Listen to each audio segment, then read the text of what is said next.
चलिए स्टार्ट कर रहे हैं। तो बेसिकली चैप्टर नंबर 1 हमारा हो चुका है, ये चैप्टर नंबर 2 हम लोग स्टार्ट कर रहे हैं। ठीक है जी। अब देखिए चैप्टर नंबर 1 क्या था, कहता है टैक्सेस एट ग्लांस, और चैप्टर नंबर 2 क्या है हमारे पास, basically related to income tax. Chapter number 1 के अंदर direct tax, indirect tax, overall taxation क्या होता है, इस चीज की नॉलेज दी गई। चैप्टर नंबर 2 से हमारा बेसिकली इनकम टैक्स स्टार्ट हो जाता है। ठीक है, इनकम टैक्स या मैं कहूं इनकम टैक्स लॉज, मतलब law which deals with the taxation of income of a person. तो दो चीजें हमारे माइंड में बिल्कुल क्लियर होनी चाहिए। सबसे पहला कि क्या हमें पढ़ना है for understanding complete income tax, और दूसरी चीज कि कौन सी इनकम टैक्सेबल होती है इनकम टैक्स लॉज के अंदर। ठीक है, अब क्योंकि जो पुराने स्टूडेंट्स हैं इवन उनको भी कहीं ना कहीं डाउट है कि सर हमें क्या क्या पढ़ना है, तो इसीलिए ये स्लाइड्स तैयार की जाती है ताकि आपको बिल्कुल क्लियर हो जाए कि एक्चुअल में लॉज के अंदर स्पेसिफिकली सीएस के पॉइंट ऑफ व्यू से हमें क्या क्या पढ़ना है। तो जी हमें मेन एक्ट पढ़ना होता है जो कि हमें बताता है कि हमें क्या करना है क्या नहीं करना है, राइट। और जो एक्ट होता है दैट इज पास्ड अमेंडेड या रिपील्ड बाय लेजिस्लेचर, चाहे पार्लियामेंट है चाहे स्टेट लेजिस्लेचर है। रूल्स क्या होते हैं, आपने कहा जी इनकम टैक्स रूल्स 1962, कहता है लॉ हमें बता रहा है, एक्ट हमें बता रहा है क्या करना है क्या नहीं करना। तो रूल्स क्या है, बेसिकली प्रोसीजर्स जो हमें बताते हैं कि कैसे करना है। और रूल्स आर क्रिएटेड अमेंडेड और रिपील्ड बाय गवर्नमेंट। ठीक है, अब जी गवर्नमेंट का मतलब क्या हो गया, कहता है गवर्नमेंट अपने पास भी ये पावर रख सकती है, किसी मिनिस्ट्री को भी ये पावर दे सकती है, किसी अथॉरिटी को भी ये पावर दी जा सकती है। अथॉरिटी का मतलब किसी बॉडी को। जैसे कि अगर इनकम टैक्स की बात करें तो पावर किसके पास है, मिनिस्ट्री ऑफ फाइनेंस रूल्स नहीं बना रही, बल्कि रूल्स कौन बना रहे हैं, सीबीडीटी। नोटिफिकेशंस कौन लेके आ रहे हैं, सीबीडीटी। ठीक है जी। अगर हम कंपनी लॉ की बात करें तो रूल्स कौन लेके आ रहे हैं, रूल्स कौन बना रहा है, MCA, ministry of corporate affairs, right. तो मतलब मिनिस्ट्री को भी दिया जा सकता है ये काम, ये पावर, या किसी बॉडी को भी ये पावर डेलीगेट की जा सकती है। एमसीए से पहले ये पावर किसके पास थी, मिनिस्ट्री ऑफ कॉर्पोरेट अफेयर्स से पहले।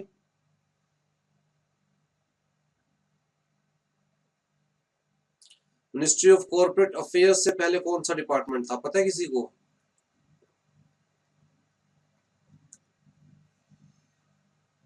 Department of company affairs.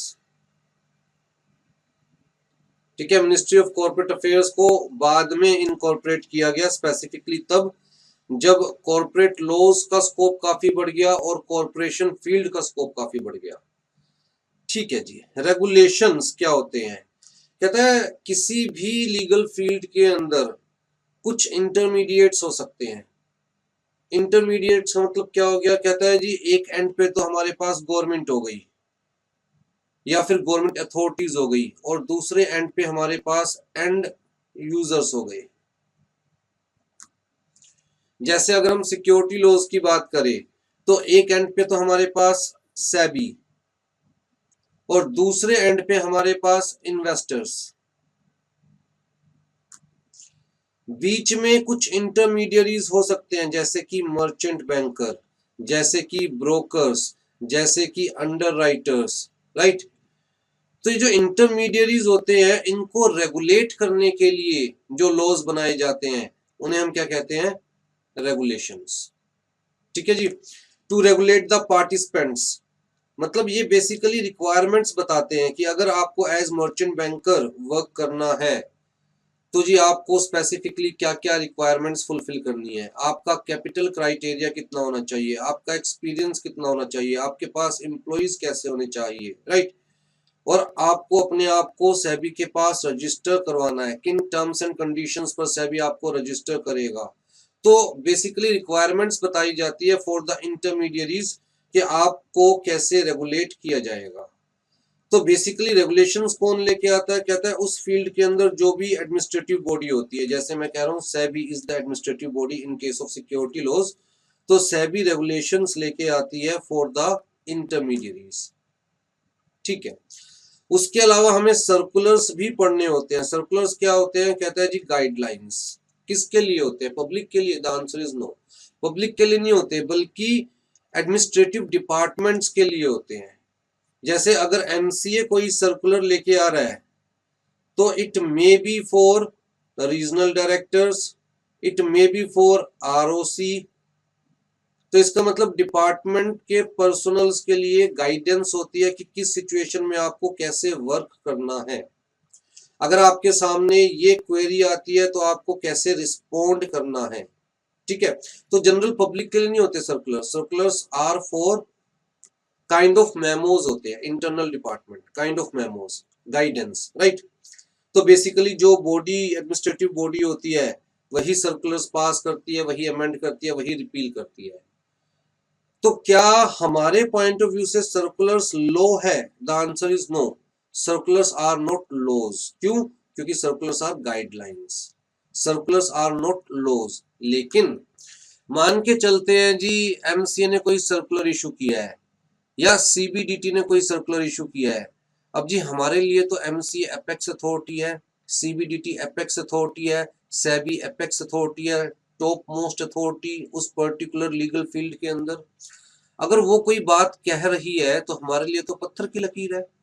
और हम अगर सर्कुलर के अकॉर्डिंग एक्ट करते हैं, चाहे वो सर्कुलर बाद में ठीक प्रूव हुए या गलत प्रूव हुए, कोई फर्क नहीं पड़ता। अगर हम सर्कुलर के अकॉर्डिंग एक्ट करते हैं और ये प्रूव कर देते हैं कि जी हमने जो ये काम किया है ये एज पर दिस सर्कुलर किया है, issued by this administrative authority, तो कोर्ट में हमें बेनिफिट मिलेगा, बेनिफिट ऑफ डाउट मिलेगा। मतलब हमारा गिल्टी माइंड कंसीडर नहीं किया जाएगा, मेंस रिया कंसीडर नहीं किया जाएगा, मतलब हमें क्रिमिनल पॉइंट ऑफ व्यू से नहीं देखा जाएगा। चाहे सर्कुलर गलत इशू कर दिया था एडमिनिस्ट्रेटिव बॉडी ने और हमने उस गलत सर्कुलर के बेसिस पर एक्ट किया, बट हमने तो उसी बात पर एक्ट किया ना जो टॉप मोस्ट एपेक्स अथॉरिटी ने बताई थी। चाहे हमें डायरेक्टली नहीं बताई थी, पब्लिक को नहीं बताई थी, लेकिन गाइडलाइंस तो थी फॉर द डिपार्टमेंट, राइट। तो इसका मतलब although circulars are not law but we can take the advantage of circular. अगर हम सर्कुलर के बेसिस पर एक्ट करते हैं तो हम एक्सक्यूज दे सकते हैं कि देखिए जी चाहे मैं गलत हूं बट मैंने अपनी मर्जी से ये काम नहीं किया, मैंने सर्कुलर के बेसिस पर ये काम किया, इस सर्कुलर के बेसिस पर। ठीक है जी, तो याद रहेगा सर्कुलर्स आर नॉट लॉज। उसके अलावा जी हमें जुडिशियल रूलिंग्स तो पढ़नी पड़ती है, प्रेसिडेंट्स कहते हैं जिन्हें हम लोग, राइट, केस लॉज कहते हैं जिन्हें हम लोग, तो decisions of various courts, appellate tribunals. तो टोटल मिलाकर किसी भी लॉ को समझने के लिए ये सारी चीजें समझनी जरूरी होती है। ठीक है, आ जाइए जी elements of income tax laws. तो जी जहां हम एक्ट की बात कर रहे थे वहां हमारे पास इनकम टैक्स एक्ट 1961 है, जहां हम रूल्स की बात कर रहे थे वहां इनकम टैक्स रूल्स 1962 है। इनकम टैक्स के अंदर रेगुलेशंस नहीं है क्योंकि इनकम टैक्स के केस में इंटरमीडियरीज नहीं होते, तो किसी को रेगुलेट करने की जरूरत नहीं पड़ती, राइट। तो बेसिकली दो एंड पर लोग हैं, एक इनकम टैक्स डिपार्टमेंट और दूसरा असेसी, बीच में इंटरमीडियरीज नहीं है, तो उनको रेगुलेट करने की जरूरत नहीं पड़ती, इसलिए इनकम टैक्स में हमें रेगुलेशंस नहीं पढ़नी। फिर जी सर्कुलर्स इशूड बाय सीबीडीटी, उसके अलावा जी जुडिशियल रूलिंग्स। ठीक, अब जी रूल्स के अंदर या एक्ट के अंदर अमेंडमेंट कैसे लाई जाती है? एक्ट के अंदर अमेंडमेंट कैसे लाई जाती है? हर साल बजट आता है, बजट का ही एक पार्ट होता है फाइनेंस एक्ट, और फाइनेंस एक्ट के थ्रू हर साल डायरेक्ट और इनडायरेक्ट टैक्सेस में अमेंडमेंट इंट्रोड्यूस की जाती है। रूल्स को कैसे अमेंड किया जाता है? कहता है by notifications. Time to time CBDT notifications issue करते हैं। इनफैक्ट अगर मैं रूल्स को डिफाइन करना चाहूंगा इनकम टैक्स के पॉइंट ऑफ व्यू से तो मैं कहूंगा नोटिफिकेशंस को ही कोलेक्टिवली हम क्या बोलते हैं? रूल्स। जो नोटिफिकेशन सीबीडीटी इशू करती है टाइम टू टाइम उन्हीं को ही कोलेक्टिवली क्या बोला जाता है? रूल्स। तो बेसिकली रूल्स में अमेंडमेंट लाने के लिए सीबीडीटी नोटिफिकेशंस इश्यू करती है, और नोटिफिकेशंस, क्योंकि रूल्स बोला जाता है नोटिफिकेशंस को कलेक्टिवली, तो notifications are the part of law. जैसे मैंने सर्कुलर के बारे में क्लियर कट कहा, circulars are not the part of law but notifications are the part of law, क्योंकि नोटिफिकेशंस के थ्रू ही रूल्स इंट्रोड्यूस किए जाते हैं, रूल्स अमेंड किए जाते हैं, रूल्स रिपील किए जाते हैं। ठीक, तो क्लियर है आई थिंक। इनकम टैक्स में हमें क्या क्या पढ़ना है? इनकम टैक्स एक्ट हमें क्या बता रहा है कि भैया आपकी कौन सी इनकम टैक्सेबल है, उसकी टैक्स लाइबिलिटी कैसे निकालनी है, वो इनकम टैक्स रूल्स बता रहे हैं। इनकम टैक्स एक्ट क्या बता रहा है कि भैया कैसे आपको असेसमेंट करनी है, कौन सी आपको असेसमेंट करनी है, उसके प्रोसीजर्स क्या है, वो बेसिकली रूल्स बता रहा है, राइट। तो एक्ट हमें बताता है कि हमें क्या करना है क्या नहीं करना, और रूल्स हमें बताते हैं कि हमें जो करना है वो कैसे करना है। ठीक है जी, धीरे धीरे चीजों को समझते रहेंगे आगे जाकर। आ जाइए जी, अथॉरिटी कौन सी हमारे पास, कहता है जी सीबीडीटी है, सीबीआईसी है। ये दोनों चीजें हम फर्स्ट चैप्टर में डिस्कस कर चुके हैं, दोनों की हेडिंग्स फर्स्ट चैप्टर में डिस्कस कर चुके हैं। ठीक है, अमेंडमेंट कैसे इंट्रोड्यूस की जाती है, इस चीज को दोबारा से डीपली बता रहा हूँ, प्लीज समझ जाइएगा, क्योंकि इसमें से एक क्वेश्चन जरूर पूछा जाता है। तो ये अमेंडमेंट 1 नंबर का है आपके लिए 100 में से। देखिए, जैसे मैंने आपको कहा कि हर साल बजट आता है, और बजट का ही एक पार्ट होता है हमारे पास फाइनेंस बिल। जब तक पास नहीं हो जाएगा तब तक बिल कहलाएगा, पास होने के बाद एक्ट बन जाता है। ठीक, तो बजट का ही एक पार्ट होता है हमारे पास फाइनेंस बिल, और इस फाइनेंस बिल के थ्रू ही जितने भी अमेंडमेंट्स होते हैं डायरेक्ट टैक्सेस में, इनडायरेक्ट टैक्सेस में, वो इंट्रोड्यूस किए जाते हैं हर साल। अब जी फाइनेंस बिल का बेसिकली शेड्यूल 1 एमसीक्यू के पॉइंट ऑफ व्यू से याद रखेंगे, फाइनेंस बिल का शेड्यूल 1 पास होने के बाद फाइनेंस एक्ट हो जाएगा, लेकिन for the time being finance bill का शेड्यूल 1, इसके हम 3 पार्ट्स डिस्कस कर रहे हैं। फोर्थ पार्ट जो है इसका, that is related to agricultural income, जो हम अभी डिस्कस नहीं करेंगे। फोर्थ पार्ट हम तब डिस्कस करेंगे जब हम taxability of agricultural income discuss करेंगे। ठीक है, तो जी 3 parts, part 1, part 2, part 3। Last class में भी मैंने आपको ये समझाने की कोशिश करी थी। पार्ट 1 हमें क्या देता है, कहता है जी rate of income tax for current financial year. Current financial year का क्या मतलब है, मैं बात कर रहा हूं फाइनेंस एक्ट 2022 की, इसका शेड्यूल 1।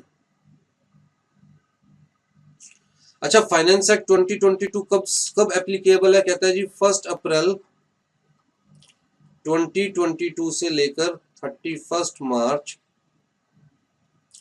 2023। इसका शेड्यूल 1 का पार्ट 1 ध्यान दीजिएगा। मैं कह रहा हूं जी ये हमें दे रहा है tax rates for current financial year. Current financial year कौन सा है, ये वाला फाइनेंस एक्ट 2022, जो कि एप्लीकेबल है 1 अप्रैल 2022 से 31 मार्च 2023 तक। करंट फाइनेंशियल ईयर कौन सा है, कहता है जी 22-23। करंट फाइनेंशियल ईयर में कौन सी इनकम टैक्सेबल होगी,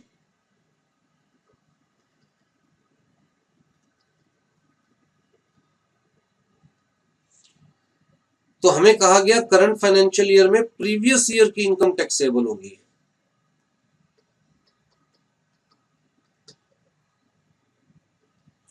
करंट फाइनेंशियल ईयर में प्रीवियस ईयर की इनकम टैक्सेबल होगी।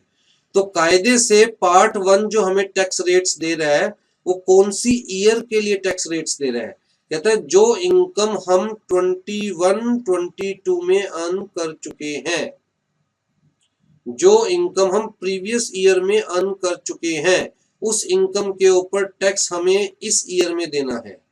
प्रीवियस ईयर की इनकम पे टैक्स असेसमेंट ईयर में देना होता है, नेक्स्ट ईयर में देना होता है। तो जी प्रीवियस ईयर की इनकम मतलब 21-22 मतलब 1 अप्रैल 2021 से लेकर 31 मार्च इस ईयर की इनकम के लिए टैक्स रेट्स फाइनेंस एक्ट 2022 ने दिए, फाइनेंस एक्ट 2022 के शेड्यूल 1 के पार्ट 1 में। तो हम ये कह सकते हैं कि पार्ट 1 प्रीवियस ईयर की इनकम के लिए टैक्स रेट प्रोवाइड करता है for the income of previous year. क्या ये पॉइंट क्लियर है या यहाँ पर कोई डाउट है किसी भी तरह का? सर सर अगर ये प्रीवियस ईयर के लिए है तो करंट कैसे? करंट फाइनेंशियल ईयर का है, मैंने करंट फाइनेंशियल ईयर की इनकम नहीं कहा। करंट फाइनेंशियल ईयर के लिए इसने रेट्स प्रोवाइड किए। करंट फाइनेंशियल ईयर में कौन सी इनकम टैक्सेबल है? कहता है प्रीवियस ईयर की इनकम टैक्सेबल है। तो कौन सी इनकम के लिए रेट प्रोवाइड किए? कहता है tax rate for the income of previous year. Okay sir, बात समझ रहे हैं? हम जिस भी ईयर में इनकम अर्न करते हैं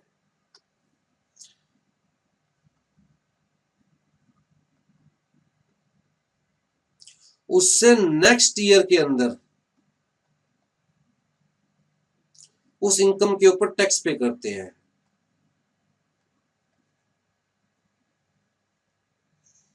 किस रेट पर टैक्स पे करना है वो यही बताया जाएगा ना जब टैक्स पे करने की बारी आएगी।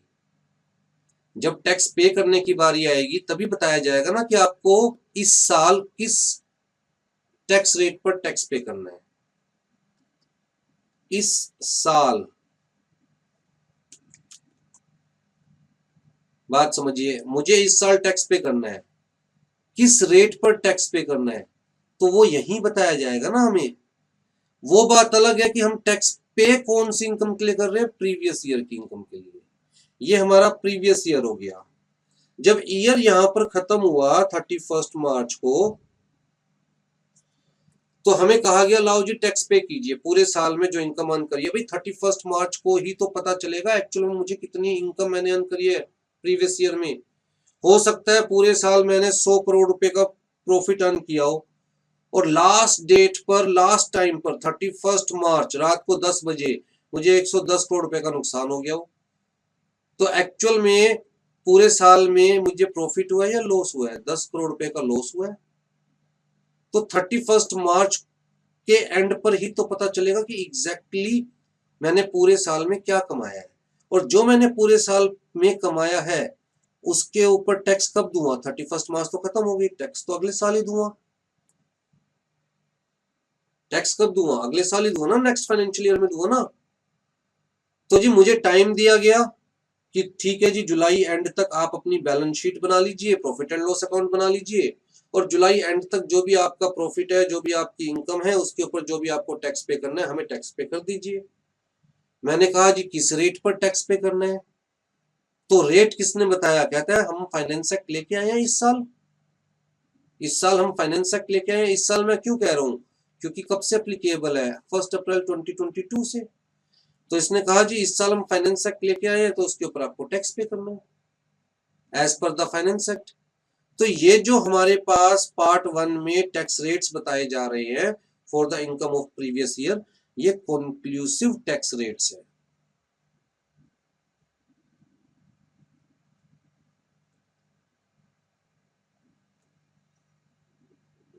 क्या चीज क्लियर है?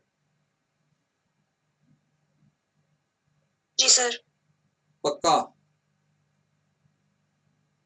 जी सर। अब मैं कह रहा हूं ठीक है प्रीवियस ईयर की इनकम पे तो आपने बता दिया मुझे कितना टैक्स पे करना है।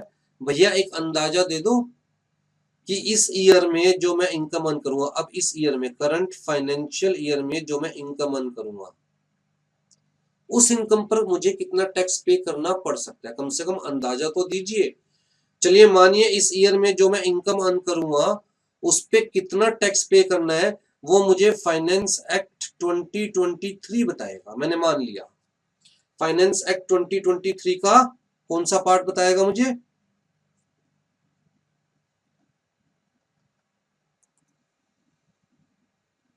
जैसे कि 1 अप्रैल 2021 से लेकर 31 मार्च 2022 तक मुझे कितना टैक्स पे करना है, इस ईयर की इनकम पे मुझे कितना टैक्स पे करना है, वो मुझे कौन से फाइनेंस एक्ट ने बताया, फाइनेंस एक्ट 2022 के शेड्यूल 1 के पार्ट 1 ने बताया। तो जी 1 अप्रैल 2022 से लेकर 31 मार्च 2023 तक मुझे इनकम पर मुझे कितना टैक्स पे करना है, कंक्लूसिवली कौन बताएगा, फाइनेंस एक्ट 2023 का पार्ट 1 बताएगा। लेकिन भैया मुझे इस साल, जिस साल मैं इनकम अर्न कर रहा हूँ, मान लिया जिस साल मैं इनकम अर्न करता हूँ उससे अगले साल टैक्स पे करना है, लेकिन जिस साल मैं इनकम अर्न कर रहा हूँ उस साल कुछ अंदाजा तो दो ताकि मैं सेविंग करके चलूं कि मुझे कितना टैक्स पे करना पड़ सकता है, कुछ अंदाजा तो दो मुझे। तो उन्होंने कहा ठीक है जी, ये पार्ट 3 के अंदर हम आपको एडवांस टैक्स के रेट्स देते हैं।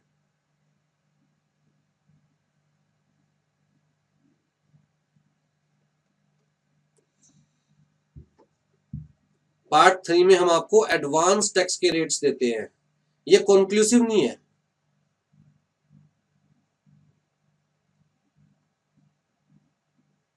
कंक्लूसिव कौन से होंगे, कहता है इस ईयर की इनकम के लिए एडवांस में मुझे रेट्स तो दे दिए कि ये एस्टिमेट है कि इतना आपको टैक्स पे करना पड़ सकता है, बट कंक्लूसिव तो फाइनेंस एक्ट 2023 का पार्ट 1 बताएगा।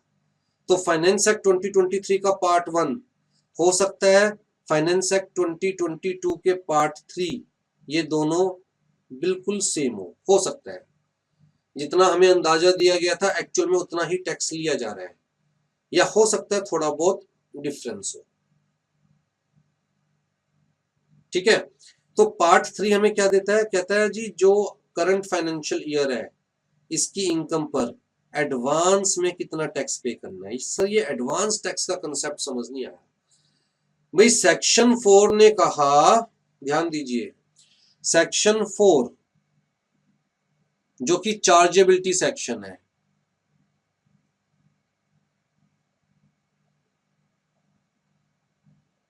चार्जेबिलिटी सेक्शन का मतलब क्या हुआ, कहता है वो सेक्शन जो गवर्नमेंट को टैक्स चार्ज करने की परमिशन दे रहा है, राइट। तो सेक्शन 4 ने कहा कि भैया आपको टैक्स लेना है on income of previous year. कब लेना है tax, in assessment year, that is next year. लेकिन साथ में कहा कि भैया ये जो आप टैक्स की बात कर रहे हैं ना, ये तो कंक्लूसिव है कि फाइनली इतना टैक्स हमें लेना है, बट हो सकता है लोग जैसे जैसे इनकम अर्न कर रहे हैं साथ साथ सारा पैसा खा जाए, लोग जैसे जैसे इनकम अर्न कर रहे हैं साथ साथ सारा पैसा खा जाए। तो जी आप फॉलो कीजिए पे एज यू अर्न वाला कंसेप्ट।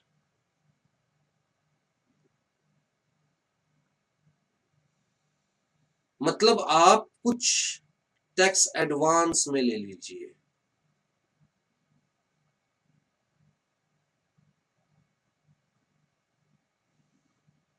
इन द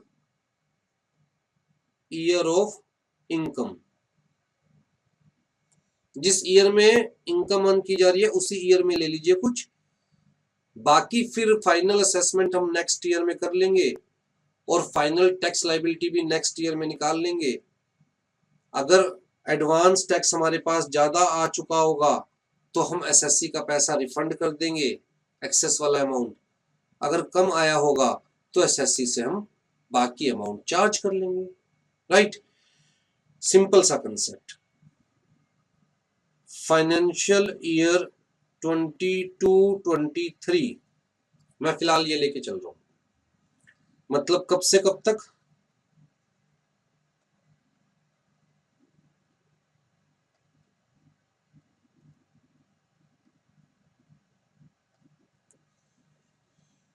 ठीक है। इसको मैं मान के चल रहा हूं प्रीवियस ईयर, मतलब year in which income is earned.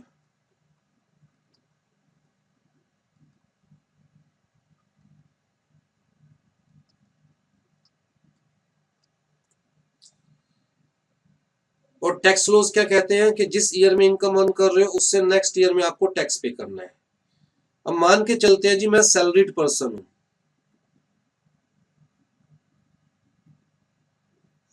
और मेरी 50,000 रुपीज पर मंथ सैलरी है।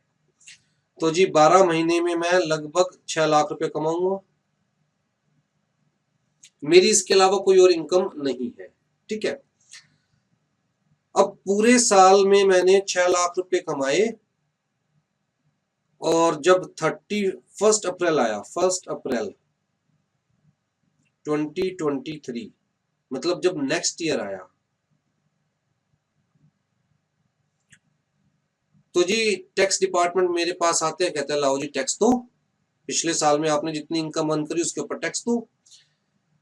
तो उन्होंने देखा मैंने लगभग 6 लाख रुपए की इनकम अर्न करी है। उन्होंने कहा ठीक है जी, हम जो फाइनेंस एक्ट 2023 लेके आए हैं उसके शेड्यूल 1 के पार्ट 1 के अकॉर्डिंग आप टैक्स पे कीजिए प्रीवियस ईयर की इनकम पर। तो मैंने कहा जी कितना बनता है? उन्होंने कहा देखिए जी 0 से लेकर 2.5 लाख तक तो नील है, 2.5 से ऊपर जो भी इनकम है अप टू 5 लाख रुपीज उसके ऊपर 5% है, और 5 लाख से ऊपर जितनी भी इनकम है अप टू 10 लाख रुपीज उसके ऊपर 20% है, और 10 लाख से ऊपर जितनी भी इनकम है उसके ऊपर 30% है। तो इसके अकॉर्डिंग यहाँ पर आपका नील हुआ टैक्स, यहाँ पर आपके 12,500 रुपीज का टैक्स हुआ, और 5 लाख से ज्यादा 1 लाख इनकम है आपकी तो 1 लाख का 20% 20,000 रुपये टैक्स हुआ। तो जी आपका टोटल टैक्स बना, लाओ जी पैसा दो हमें। अब मैंने कहा कि भैया मैं तो पूरे के पूरे 6 लाख रुपए खा चुका, इनफैक्ट इससे भी ज्यादा खा चुका। 50,000 रुपये पर मंथ मेरी इनकम थी, उससे ज्यादा की तो मैंने EMI बनवा ली अपनी। मैंने टोटल 6 लाख रुपीज अर्न करे हैं, जबकि अगर मैं देखूं तो 2 लाख रुपए का मैं लोन भी ले चुका इस साल, मतलब मैं खर्च 8 लाख रुपए कर चुका। इनकम 6 लाख रुपए है, खर्च 8 लाख रुपए कर चुका, 2 लाख का तो लोन भी ले चुका। तो जी मेरे पास तो ये पैसा नहीं है देने के लिए। हो गया ना डिफॉल्ट। चाहे मैं टैक्स पे भी करना चाहता हूं, लेकिन जब पॉकेट में मनी होता है तो आदमी सोचता है फिलहाल तो खर्च कर, सामने जो जरूरत दिखाई दे रही है फिलहाल वो जरूरत तो पूरी कर, जब साल खत्म होने के बाद टैक्स देने की बारी आएगी तब की तब देखेंगे। लेकिन देखें कहां से? मैंने कहा जी मेरे पास तो नहीं है ये पैसा टैक्स देने के लिए।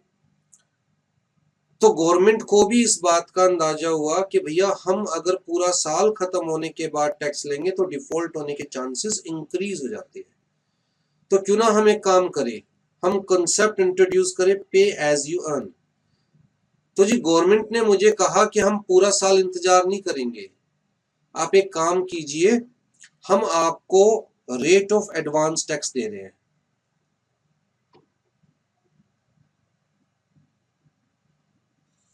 फाइनेंस एक्ट 2022 में ही दे रहे हैं कि जी ये जो साल है ना 1 अप्रैल से लेकर 31 मार्च, इसके अंदर आप जो भी इनकम अर्न करोगे उसके ऊपर हर महीने साथ साथ ही हमें टैक्स पे करते जाइएगा। जैसे जैसे आपकी सैलरी है वैसे वैसे टैक्स पे करते जाइएगा। ठीक है, तो मेरा उन्होंने टैक्स काटना शुरू कर दिया। मैं मान के चलता हूं कितना टैक्स काटना शुरू कर दिया मेरा उन्होंने, 2,000 rupees per month on the basis of rates of advance tax. तो मतलब पूरे साल में ऑलरेडी मेरा कितना टैक्स डिडक्ट हो चुका है। ये लाइबिलिटी मेरे एम्प्लॉयर के सर पे ही डाल दी थी कि भैया आपको पूरे 50,000 रुपए नहीं देने अनुराग जी को, आपको देने 48,000 रुपीज, और बाकी के 2,000 रुपए इनकी सैलरी में से कट करके गवर्नमेंट के पास डिपॉजिट करवा दीजिए इनके नाम का एज एडवांस टैक्स। तो जी मेरे हाथ में ये पैसा कभी आया ही नहीं, डायरेक्ट गवर्नमेंट के पास गया है पैसा। जब साल खत्म हो गया और फाइनेंस एक्ट 2023 आया, फाइनेंस एक्ट 2023 के पार्ट 1 ने, शेड्यूल 1 के पार्ट 1 ने मुझे कंक्लूसिव रेट बताया कि जी इस रेट पर आपको टैक्स पे करना है, और उसके अकॉर्डिंग मैंने देखा जी मेरा टैक्स बनता है 32,500। तो मैं गवर्नमेंट को कहूंगा कि देखिए जी पूरे साल में प्रीवियस ईयर में आप ऑलरेडी मुझसे 24,000 रुपीज का टैक्स ले चुके हैं, मेरा टोटल टैक्स बन रहा है 32,500, तो बाकी का मैं पे कर दूंगा गवर्नमेंट को। ठीक है, तो जो भी डिफरेंस है वो मैं पे कर दूंगा। अगर मैं मान के चलूं कि मेरा एडवांस टैक्स के बेसिस पर जो भी रेट्स दिए गए थे एडवांस टैक्स के, उसके बेसिस पर 3,000 रुपीज पर मंथ डिडक्ट किया गया, तो टोटल पूरे साल में कितना डिडक्ट हो गया मेरा, ये ऑलरेडी टैक्स गवर्नमेंट के पास जा चुका है।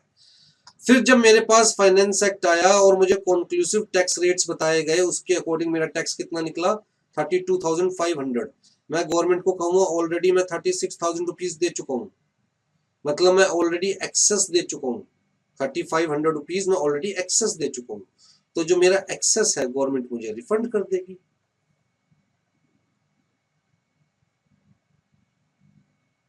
बात समझ रहे हो?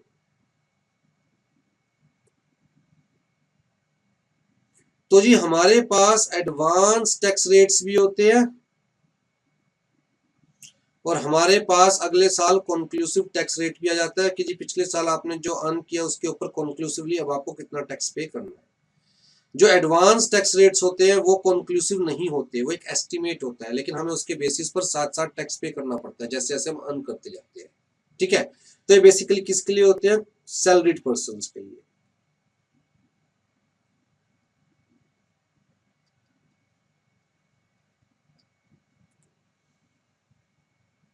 अब जो अदर देन सैलरीड पर्सन है उनकी जो इनकम होती है उसके ऊपर भी तो गवर्नमेंट को एडवांस में टैक्स लेना है, उनके साथ भी तो सेम सिनेरियो हो सकता है। एक कॉन्ट्रैक्टर है जो कि पेंट करता है घरों में, ठीक है, वो मेरे घर पे आता है पेंट करने के लिए, 2 लाख रुपए का उसने बिल रेज कर दिया मेरे ऊपर। अब जनरली ये लोग क्या करते हैं, कैश में पैसे लेते हैं, जनरली ये लोग दिखाते नहीं कि इनकी क्या इनकम हो रही है। गवर्नमेंट ने मुझे कहा कि भैया आप इसे 2 लाख दे रहे हो तो पहले ही 10% डिडक्ट कर लीजिए, 20,000 रुपये डिडक्ट कर लीजिए और इसके नाम का हमारे पास डिपॉजिट करवा दीजिए। गवर्नमेंट को दो फायदे हुए, पहला तो गवर्नमेंट को यह अंदाजा हो गया कि हाँ कॉन्ट्रैक्टर को 2 लाख रुपए का काम मिला था जिसका 10% 20,000 रुपये बैठा, इसीलिए हमारे पास 20,000 रुपये जमा हुए। तो जी एक तो गवर्नमेंट के पास ये डिटेल गई कि इस पर्टिकुलर पर्सन को 2 लाख रुपए का काम मिला था। दूसरा, गवर्नमेंट के पास कुछ अमाउंट तो एडवांस में चला गया ना टैक्स का। अगर ये बाई चांस डिफॉल्ट करता भी है, नेक्स्ट ईयर टैक्स पे नहीं भी करता, तो भी गवर्नमेंट के पास जब भी इसको कॉन्ट्रैक्ट मिलेगा, कॉन्ट्रैक्ट अमाउंट में से कुछ अमाउंट तो गवर्नमेंट के पास चला गया ना हर बार टैक्स के फॉर्म में। तो जी गवर्नमेंट ने इस टाइप के इनकम के लिए भी टैक्स रेट दिए पार्ट 2 में, जिसे हम क्या बोलते हैं, rate of TDS, tax deduction at source for current financial year. तो जी क्या ये तीनों पार्ट क्लियर है? जी सर। ठीक है जी। हाँ जी, points to note, Income Tax Act 1961 is a central act. It is passed by the Parliament and came into force on 1st day of April 1962. It extends to whole of India. Nothing is excluded. मतलब even Jammu Kashmir पर भी शुरुआत से applicable है। Article 370 हटने के बाद applicable नहीं हो बल्कि शुरुआत से ही एप्लीकेबल है। ठीक है, इसको अमेंड करने के लिए हर साल फाइनेंस एक्ट लाया जाता है। तो बेसिकली हमें इनकम टैक्स एक्ट 1961 पढ़ना है। इनकम टैक्स एक्ट 1961 क्या है, कहता है it is a kind of अलमीरा। अलमीरा में शेल्फ बने हैं, शेल्फ के अंदर सामान हर साल फाइनेंस एक्ट नया भरता है, पुराना सामान हटा देता है, नया सामान भर देता है, अपडेशंस भर देता है, राइट। तो हमें इनकम टैक्स एक्ट 1961 के साथ साथ फाइनेंस एक्ट भी पढ़ने होते हैं। ठीक है जी। रूल्स में कैसे अमेंडमेंट लाई जाती है वो मैं आपको बता ही चुका हूँ। नोटिफिकेशन इंट्रोड्यूस करके अमेंडमेंट लाई जाती है। नोटिफिकेशन इशू करने की पावर एज पर सेक्शन 295 किसके पास है, सीबीडीटी के पास। तो बेसिकली नोटिफिकेशंस इशू करके सीबीडीटी रूल्स लेके आती है, रूल्स अमेंड करती है, रूल्स रिपील करती है, और कोलेक्टिवली इन नोटिफिकेशंस को ही हम क्या कहते हैं, इनकम टैक्स रूल्स 1962। ठीक है जी। तो पहले क्वेश्चन का शायद आंसर हमें मिल गया कि एक्चुअल में इनकम टैक्स लॉ समझने के लिए हमें क्या क्या पढ़ना है। अब बात आती है कि इनकम का मतलब क्या है। Income tax is the tax on the income of a person. तो जी इनकम वर्ड को डिफाइन कर रखा है सेक्शन 2 क्लोज 24 में। सबसे पहला सेक्शन इंट्रोड्यूस कर रहा हूं इनकम टैक्स एक्ट 1961 का। अभी तक कोई भी सेक्शन मैंने इंट्रोड्यूस नहीं किया है। सबसे पहला सेक्शन सेक्शन 2 क्लोज 24 में डिफाइन किया गया है।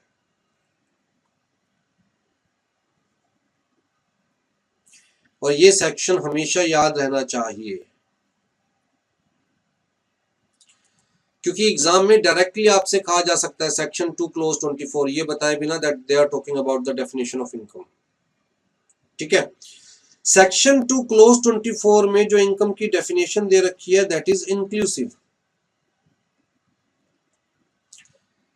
डेफिनेशन या तो इंक्लूसिव हो सकती है या एग्जॉस्टिव हो सकती है। दोनों में क्या डिफरेंस होता है, लो वाले स्टूडेंट्स बताएंगे।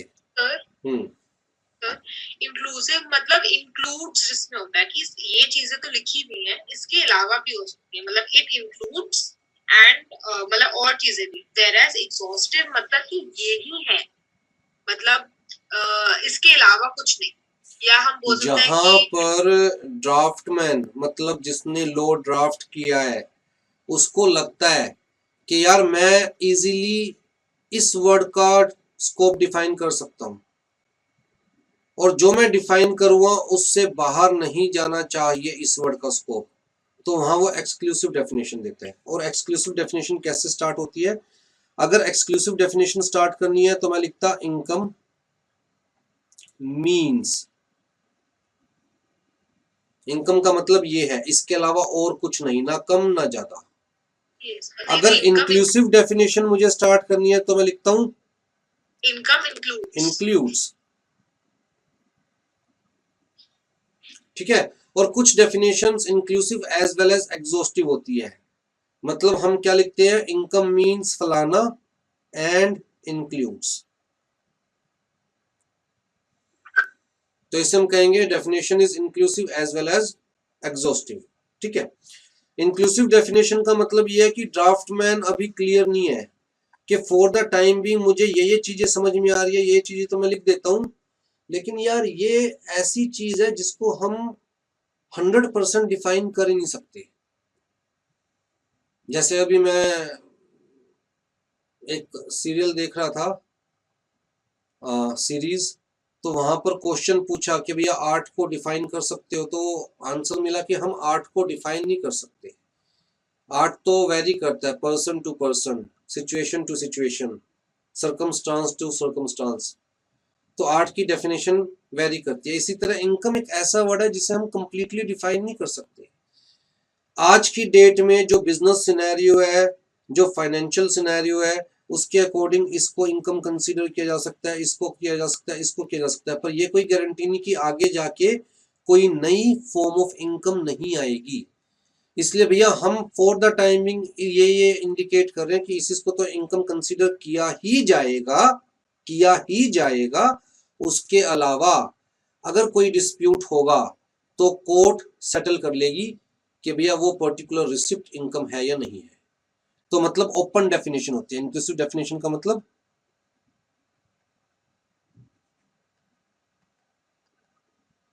ओपन डेफिनेशन, जिसमें और चीजें भी इंक्लूड की जा सकती है depending upon case to case. तो जब भी कोई डिस्प्यूट होगा कि वेदर दिस इज इनकम और नॉट, और कोर्ट में वो डिस्प्यूट जाएगा, तो कोर्ट इस डेफिनेशन से बाउंड नहीं है।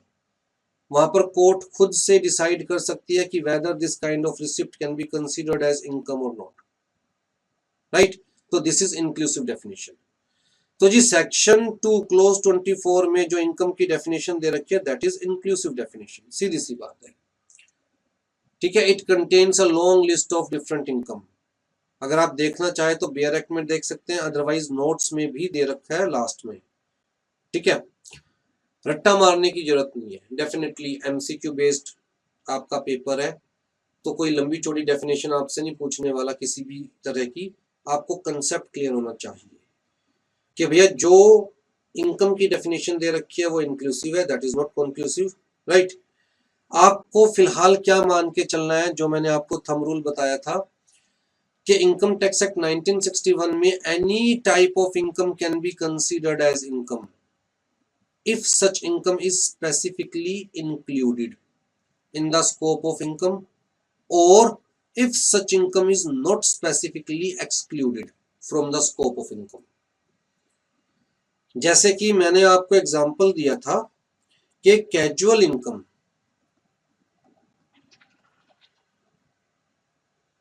मतलब रेनफॉल इनकम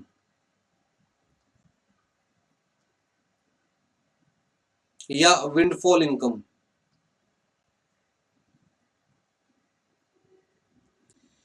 बारिश हुई और पैसे बरसने लग गए, पता नहीं कहां से आए, पता नहीं कितने आए, पता नहीं दोबारा आएंगे नहीं आएंगे। हवा चली और पैसे बरसने लग गए, पता नहीं कहां से आए, पता नहीं दोबारा आएंगे या नहीं आएंगे, मतलब अनसर्टेन इनकम।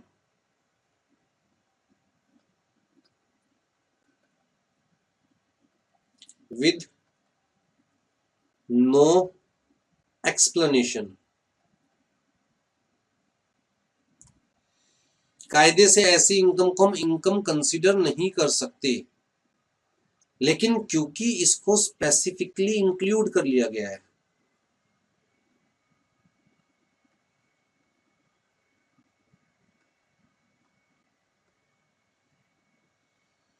इलीगल इनकम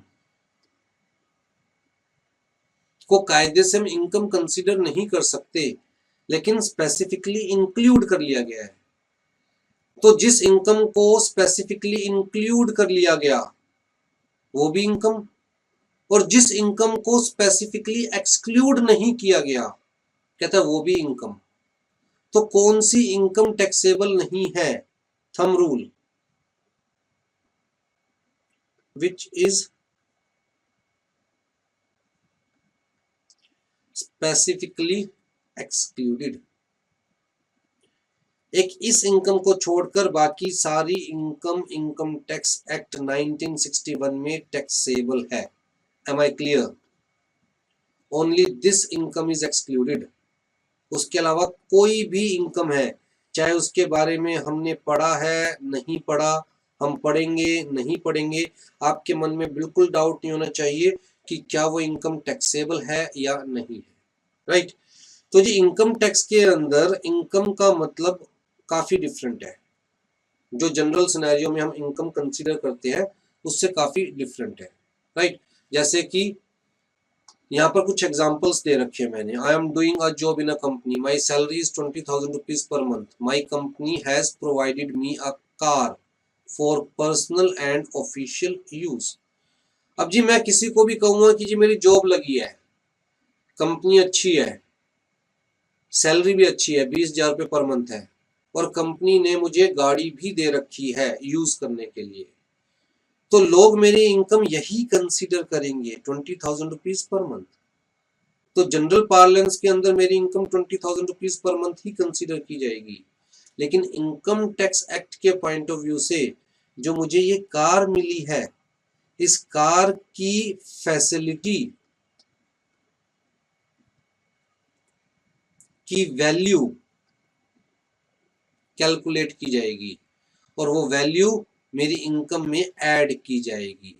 मान के चलते हैं इनकम टैक्स रूल्स के अकॉर्डिंग वैल्यू आती है 2,000 रुपीज पर मंथ, तो ये नहीं मान के चला जाएगा कि मेरी इनकम 20,000 है, बल्कि ये मान के चला जाएगा कि मेरी इनकम 22,000 रुपीज पर मंथ है और उसी के अकॉर्डिंग मुझसे टैक्स लिया जाएगा, राइट। तो जनरल पार्लेंस से इनकम टैक्स एक्ट में इनकम की डेफिनेशन डिफरेंट है, इनकम का मतलब डिफरेंट है। I am doing job in a company. My salary is 50,000 rupees per month. My company fired me without paying my last 2 months salary. तो जी पूरे साल मैंने काम किया, लास्ट के 2 मंथ की मुझे सैलरी नहीं मिली, मतलब मुझे सैलरी मिली सिर्फ 10 मंथ्स की। कायदे से मुझे सैलरी कितनी मिली? 50,000 इंटू में 10, 5 लाख। कितनी मिलनी चाहिए थी? 50,000 इंटू में 12, 6 लाख।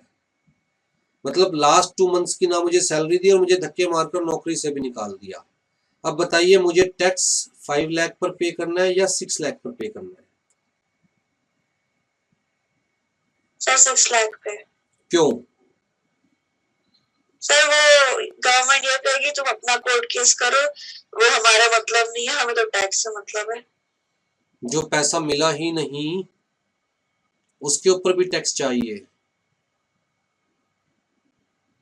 पर सर वो नियर फ्यूचर में रिकवरेबल है ना, उसका राइट है।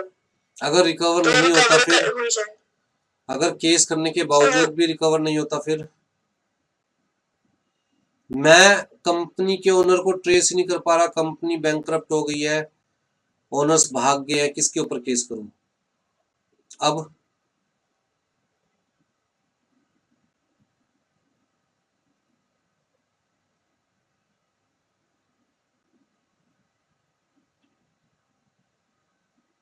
अपने ऊपर बात लेके देखिए ना। एक तो 2 महीने की सैलरी नहीं मिली, ऊपर से जॉब से भी निकाल दिया, ऊपर से इनकम टैक्स वाले भी आ गए, लाओ जी वो 2 महीने के नाम का टैक्स पे कर दो। तो आप क्या कहोगे? यार सैलरी तो मिली नहीं, टैक्स लेने आ गए।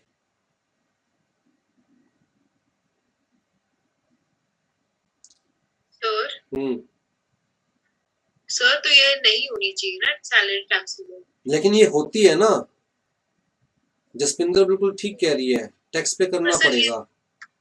पर सर ये तो गलत है ना। अगर सपोज अगर किसी को कोई कैपिटल गेन हुआ है, सपोज एक ईयर में किसी को कैपिटल गेन हुआ है जिसपे उसको टैक्स भरना है या होने वाला है, जैसे मुझे लग रहा है कि मुझे इस साल कोई पैसे मिलेंगे या कहीं से कैपिटल गेन होगा, पर वो एंड मोमेंट पे वो नहीं होगा, फिर भी मैं उस पर टैक्स दूंगी। That's a different thing.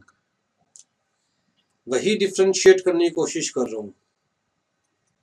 2 terms, एक receipt,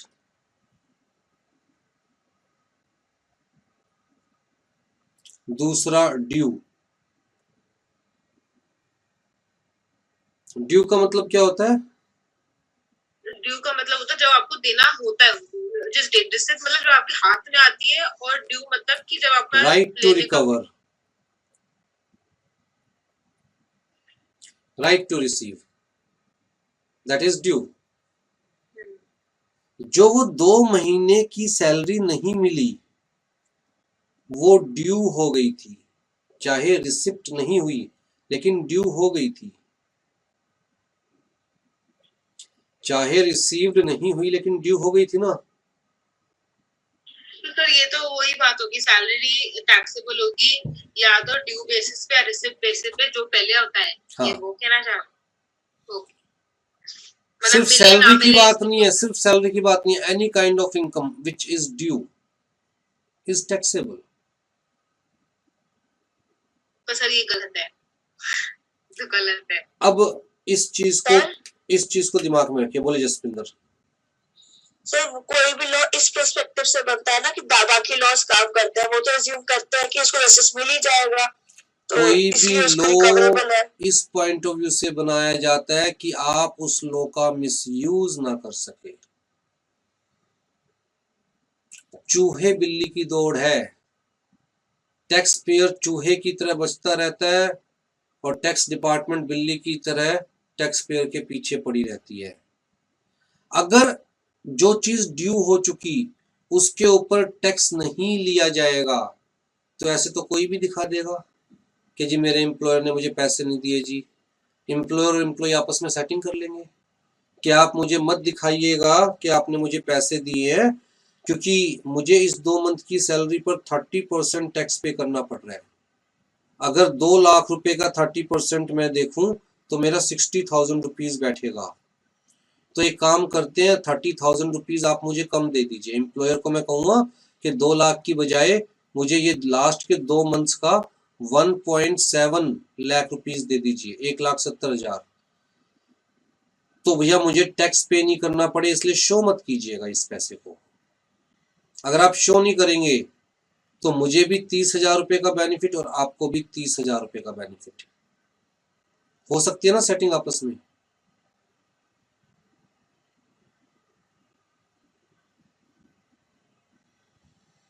sir tax laws sir हमेशा ये सोच के बनाए जाते हैं कि आप टैक्स के लूप होल्स का मिसयूज ना कर सकें, फिर भी लोग टैक्स इवेड कर लेते हैं। सर इसका ये भी तो तरीका है कि क्या कहते हैं, अगर सच में उसकी जॉब चली गई है ऐसे और उसको 2 महीने का पैसा नहीं मिला, तो कई सारे लोग अपने आप को उस लास्ट 2 मंथ के लिए अनएम्प्लॉयड भी शो कर लेते हैं।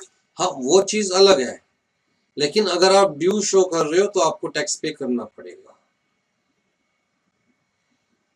अदरवाइज तो लोग जितना मनी ड्यू हो रहा है वो सेटिंग कर लेंगे इस तरह से, रिसीव्ड शो ही नहीं करेंगे, और रिसीव्ड शो नहीं करेंगे तो टैक्स ही नहीं पे करना पड़ेगा। जैसे कि मेरे घर में कोई टेनेंट रह के जाता है, पूरे 12 महीने रह के गया, मैंने हर महीने का उससे 1 लाख रुपए रेंट लिया। अब जी मैं शो कर रहा हूँ लास्ट के 2 महीने में वो रेंट दिए बिना भाग गया, जबकि मैंने रेंट लिया है, फिर भी मैं शो कर रहा हूँ लास्ट के 2 महीने में वो रेंट दिए बिना भाग गया। तो मतलब लास्ट के 2 महीने का मुझे 2 लाख के ऊपर टैक्स पे नहीं करना पड़ेगा। किया जा सकता है ना ये काम। तो लो ने कहा भैया ड्यू हो गया है तो you have to pay the tax. अब आपके पैसे मिले हैं या नहीं मिले हैं, this is your personal matter and we are least concern with your personal matter. हमें तो आदत ही नहीं है जी दूसरे के प्राइवेट मैटर्स में टांग अड़ाने की। क्लियर है?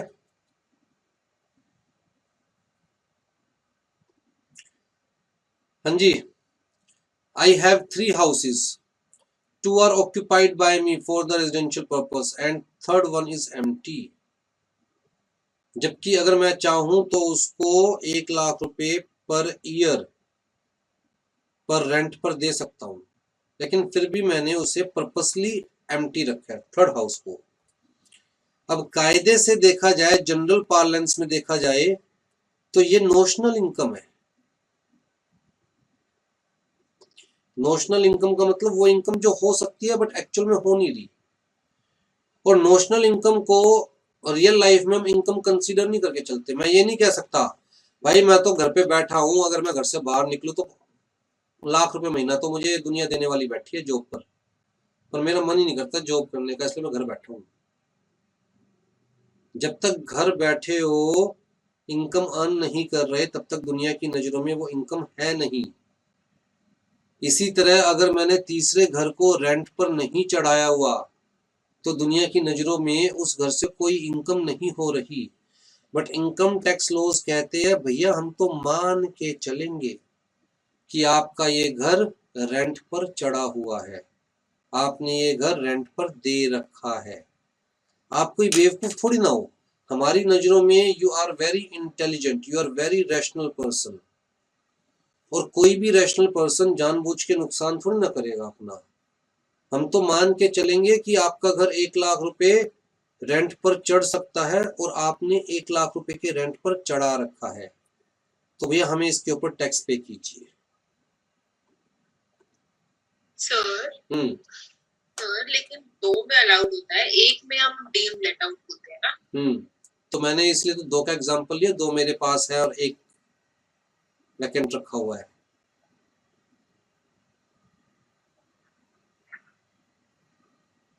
सर अगर जेन्युइनली अच्छे टेनेंट्स ना मिल रहे हो तो सारे मतलब बेकार जो घर खराब कर देंगे। प्रूव करो कि मेरा घर चढ़ ही नहीं रहा। कैसे प्रूव करते हैं? आपने बड़े बड़े बोर्ड लगे देखे हैं टू लेट के? देखिए ना, कभी सोचा है वो बोर्ड क्यों लगा रखे हैं? कभी भी आप वहां पर जाना और कहना जी किराए पर लेना है, वो कहेंगे जी अवेलेबल नहीं है, तो बाहर रेंट ये टू लेट का बोर्ड क्यों लगा रखा है? ये प्रूव करने के लिए कि भैया हम तो चढ़ाना चाहते हैं, किराए पे चढ़ नहीं रहा है। तो तभी गवर्नमेंट ने, ताकि लोग ये वेट ना करें अपने प्रॉपर्टी को मतलब टैक्स दे। गवर्नमेंट तो मान के चल रही है आप रैशनल पर्सन हो, इंटेलिजेंट पर्सन, और कोई भी रैशनल कोई भी इंटेलिजेंट पर्सन बिना किसी मतलब में अपना नुकसान थोड़ी ना करेगा। अगर आप 1 लाख रुपए घर से कमा सकते हो तो इसका मतलब आप कमा रहे हो, बस गवर्नमेंट को दिखा नहीं रहे। इसलिए गवर्नमेंट मान के चलेगी कि आप टैक्स चोरी करने की कोशिश कर रहे हो, भैया हमें तो इसके ऊपर टैक्स चाहिए। हम ये मान के चलेंगे कि आप ये इनकम अर्न कर रहे हो, ठीक है। I lived in Delhi in my own house. I got a job in Mumbai, therefore I sold my house in Delhi for 10 lakh. और मुंबई में जाकर मैंने 9 लाख रुपए का घर परचेज कर लिया, ठीक है जी। जो ये मैंने घर बेचा है ये मैंने कितने में परचेज किया था? 8 लाख में, 10 लाख का बेच दिया। क्या ये मेरा बिजनेस है? The answer is no. अरे भैया मेरी जॉब ट्रांसफर हो गई दिल्ली से मुंबई, इसलिए दिल्ली का घर बेचकर मुंबई में खरीदा है, मेरा ये कोई बिजनेस थोड़ी ना है। कायदे से क्या इसे इनकम कंसीडर किया जाना चाहिए? The answer is no. लेकिन क्योंकि कैपिटल गेन को स्पेसिफिकली इंक्लूड कर लिया गया इसलिए इनकम है और इसके ऊपर आपको टैक्स पे करना है, ठीक है। I am a bad boy and do nothing accept gambling. वो देखा है ना कि मौसी वैसे लड़के में कोई कमी तो है नहीं, जयवीर वाला। तो भैया जुआ खेलकर घर तो चला ही लेता है अपना। अच्छा कितने कमा लेता है? अब कमाने का क्या है, कभी कभी लाख रुपए महीना भी आ जाता है, कभी कभी 5-7 हजार रुपए जेब से भी चला जाता है। एक्चुअल में वो कोई इनकम थोड़ी ना है। अगर कोई सिर्फ और सिर्फ जुआ खेल रहा है तो ये थोड़ी ना कहेगा कि मैं हाँ अर्न कर रहा हूँ जी, मैं कोई काम कर रहा हूँ। लेकिन क्योंकि स्पेसिफिकली कैजुअल इनकम को इंक्लूड कर लिया गया तो उसे इनकम टैक्स के अंदर इनकम कंसीडर किया जाएगा। अदर सोर्सेज के अंदर, ठीक है। तो इन सारे एग्जांपल्स का मतलब बस इतना सा है कि भैया जनरल जो इनकम की डेफिनेशन है या जनरल पार्लेंस में जो इनकम वर्ड की हमारी अंडरस्टैंडिंग है, इनकम टैक्स लॉज में इनकम का मतलब डिफरेंट है, इनकम को डिफरेंटली ट्रीट किया जाता है, ठीक है जी। इनकम एक्रूड और इनकम ड्यू। इनकम एक्रूड का मतलब क्या है? एक्रूड का मतलब राइट टू रिसीव इनकम और ड्यू का मतलब right to enforce payment. Accrued का मतलब क्या होता है? मान के चलिए मैं कहीं जॉब कर रहा हूं, मुझे कहा गया जी पूरे महीने काम करने के बाद इस महीने की इनकम आपकी ड्यू होगी नेक्स्ट मंथ 7th को।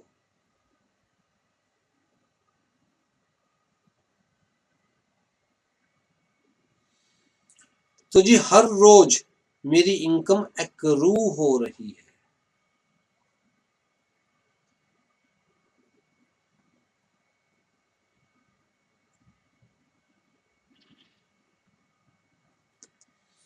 हर रोज मेरी इनकम एक्रू हो रही है, लेकिन ड्यू कब होगी?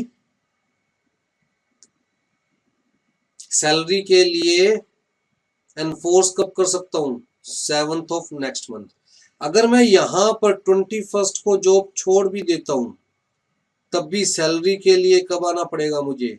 7th of next month, right. तो एक्रू और ड्यू में डिफरेंस क्लियर है?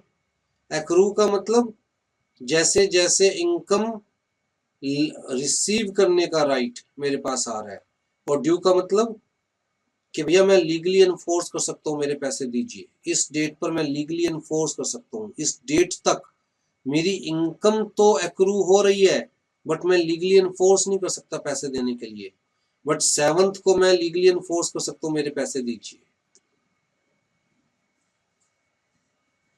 क्या चीज क्लियर है?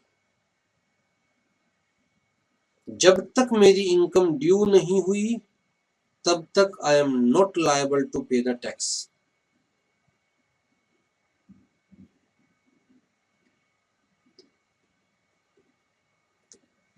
और एक बार इनकम ड्यू हो गई तो वेदर रिसीव्ड और नॉट,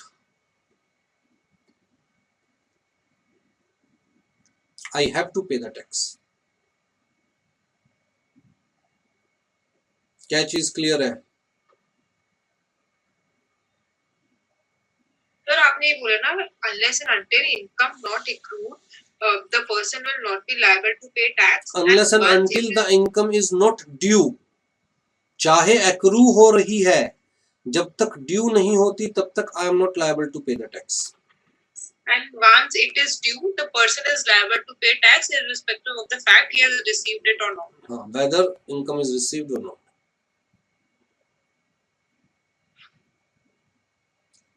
ठीक है जी।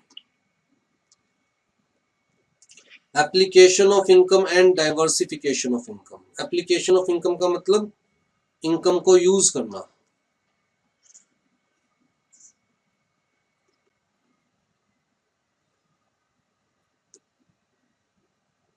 और डाइवर्सिफिकेशन ऑफ इनकम का मतलब क्या हुआ? अपने तक इनकम पहुंचने से पहले इनकम को डाइवर्सिफाई कर देना।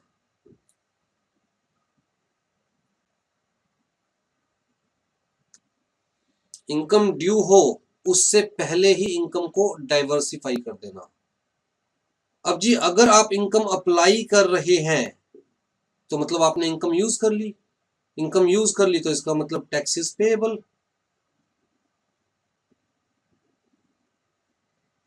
लेकिन ड्यू होने से पहले ही इनकम को अपने से दूर कर दिया, डाइवर्सिफाई कर दिया, तो इसका मतलब इनकम ना आपको रिसीव्ड हुई है ना ड्यू हुई है, तो मतलब टैक्स इज नॉट पेएबल।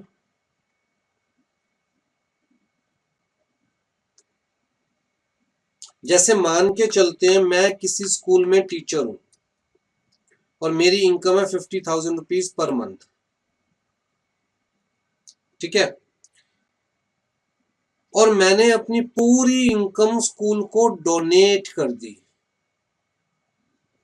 पूरी सैलरी स्कूल को डोनेट कर दी, तो क्या इसके ऊपर मुझे टैक्स पे करना पड़ेगा? The answer is yes.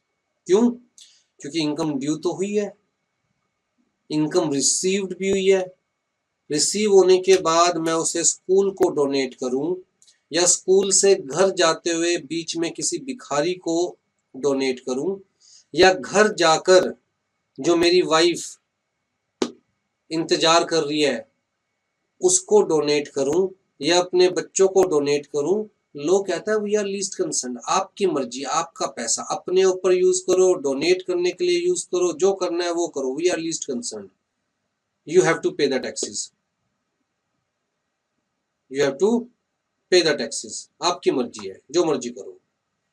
लेकिन अगर मैं स्कूल को ज्वाइन कर रहा हूं विद द कंडीशन कि भैया मैं सैलरी नहीं लूंगा, तो इसका मतलब इनकम अपने तक पहुंचने से पहले ही मैंने इनकम को डाइवर्सिफाई कर दिया।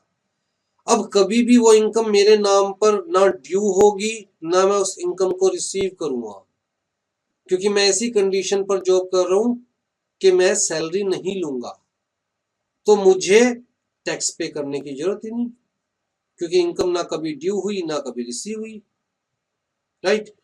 तो आपको एप्लीकेशन ऑफ इनकम और डाइवर्सिफिकेशन ऑफ इनकम का कंसेप्ट बिल्कुल क्लियर होना चाहिए, इसी के बेसिस पर टैक्सेबिलिटी डिपेंड करती है।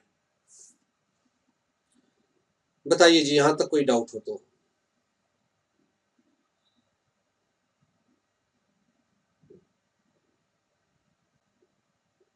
चले आगे।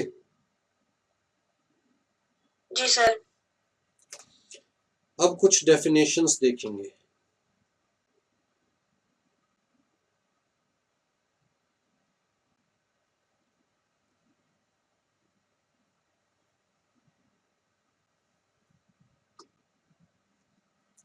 आ जाइए जी, सबसे पहली डेफिनेशन किसकी है? Assessee, section 2 close 7। लो जी, सबसे पहला सेक्शन आपके पास आ गया दोबारा, मतलब सबसे पहला नहीं, सेकंड। भैया हो जाओ ठीक।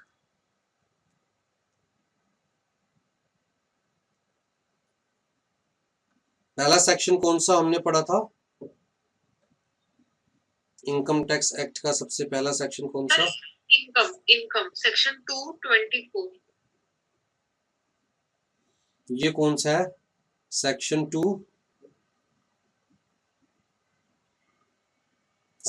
2 इसे कहते हैं प्रेजेंस ऑफ माइंड। अभी अभी हम लोगों ने यहाँ पर देखा 7। Section 2 close 7। ठीक है जी। एसएससी, देखिए इनकम टैक्स किसे पे करना है? एसएससी को पे करना है। सिंपल सी बात इतनी है। एसएससी कौन है? कहता है इनकम टैक्स के अंदर एसएससी का मतलब कोई भी person, any person who has to pay any kind of money under this act, उसे एसएससी कंसीडर किया जाएगा। आपको वो जो मनी पे करना है, टैक्स के लिए पे करना है, फाइन पे करना है, पेनल्टी पे करना है, इंटरेस्ट पे करना है, कोई फर्क नहीं पड़ता।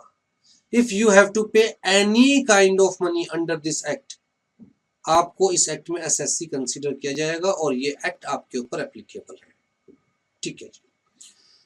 एंड इंक्लूड्स, अब मैंने कहा ना कुछ डेफिनेशन एग्जॉस्टिव भी होती है और इंक्लूसिव भी होती है। Assessee means and includes every person against whom any proceeding has been undertaken.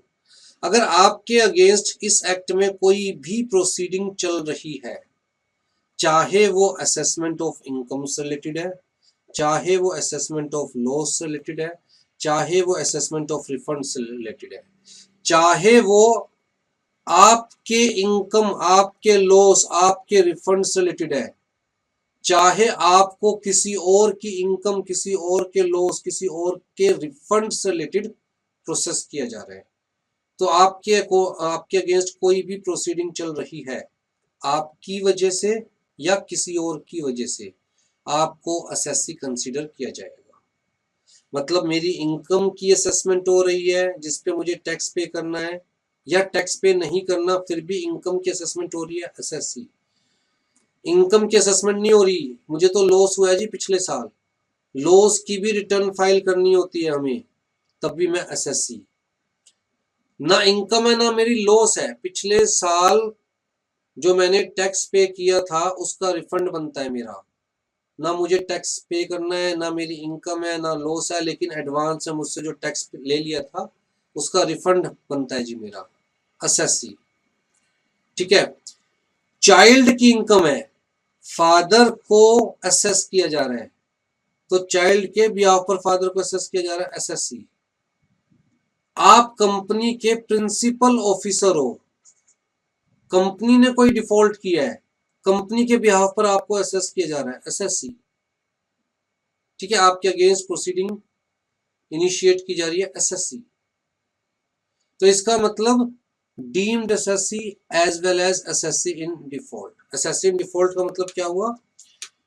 मुझे रिटर्न फाइल करनी थी, मेरी इनकम नहीं बनती, मुझे टैक्स नहीं पे करना, लेकिन मैंने कोई ट्रांजैक्शन की थी और इनकम टैक्स लॉज कहते हैं जी अगर आपने ये ट्रांजैक्शन किया तो you must file the return.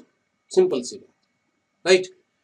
अगर आपने ट्रांजैक्शन, आप अगर पूरे साल में क्रेडिट कार्ड से 2 लाख से ऊपर की ट्रांजैक्शन करी है तो you must file the return. अब जी मेरे ऊपर रिटर्न फाइल करने की लायबिलिटी है, चाहे मुझे टैक्स पे नहीं करना, मेरी इनकम नहीं है इतनी, मेरी इनकम कितनी है 3 लाख रुपए है और इतने की तो एग्जम्पशन मिल जाती है, मुझे टैक्स पे नहीं करना, लेकिन मैंने अगर पिछले साल 2 लाख या उससे ज़्यादा क्रेडिट कार्ड से पैसे पे किए हैं तो इनकम टैक्स एक्ट कहता है कि भैया आपको रिटर्न फाइल करनी है। अगर आपने फॉरेन टूर मारा है तो आपको रिटर्न फाइल करनी है। अगर मैं रिटर्न फाइल नहीं कर रहा तो चाहे ना मुझे टैक्स पे करना, ना मुझे लॉस हुआ है, ना मुझे रिफंड लेना है, लेकिन फिर भी जो मेरे ऊपर लाइबिलिटी क्रिएट की गई थी, जो मेरे ऊपर ड्यूटी क्रिएट की गई थी रिटर्न फाइल करने की, मैंने वो ड्यूटी फुलफिल नहीं करी, तो I am SSC in default, तब भी मैं इस एक्ट में एसएससी हूँ। डीम्ड एसएससी का मतलब क्या हुआ? जहां आपको किसी और के लिए एसएससी डीम्ड किया जाएगा। जैसे आप किसी एनआरआई के एजेंट हो इंडिया में, एनआरआई भाई साहब बिना टैक्स दिए भाग गए, तो एनआरआई के बिहाफ पर आपको एसएससी डीम किया जाएगा, तो यू आर डीम्ड एसएससी। तो जी एसएससी की डेफिनेशन क्लियर है। पहली चीज क्या दिमाग में रखनी है कि अगर आपने किसी भी तरह से कोई भी पैसे पे करने हैं इस एक्ट के अंदर तो आप एसएससी है। दूसरी चीज, अगर आपके ऊपर किसी भी तरह की कोई भी प्रोसीडिंग हो रही है इस एक्ट के अंदर तो आप एसएससी है। तीसरी चीज एसएससी इन डिफॉल्ट। चौथी चीज डीम्ड एसएससी। क्या इन चारों में से कोई भी कंसेप्ट ऐसा है जिसमें डाउट है?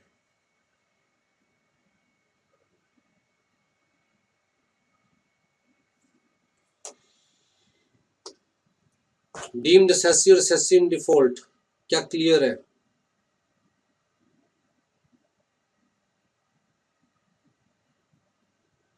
अब जैसे इनकम टैक्स एक्ट कहता है एम्प्लॉयर को कि भैया एम्प्लॉय की सैलरी में से एडवांस टैक्स डिडक्ट कर हमारे पास डिपॉजिट करवा दीजिए, टीडीएस काट कर हमारे पास डिपॉजिट करवा दीजिए। अगर एम्प्लॉयर ये काम नहीं करता तो भैया एम्प्लॉयर क्या हो गया? Assessee in default.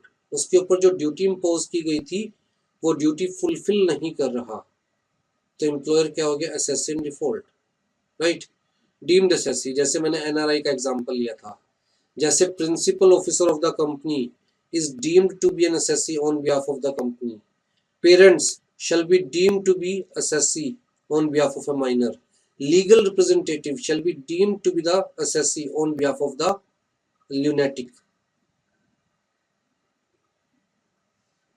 आ जाइए जी प्रिंसिपल ऑफिसर की डेफिनेशन। ऑल्दो ये आपके सिलेबस में नहीं है लेकिन क्योंकि कंपनी सेक्रेटरी बनने के बाद इवन आपको भी कंपनी का प्रिंसिपल ऑफिसर कंसीडर किया जाएगा इनकम टैक्स लॉज में।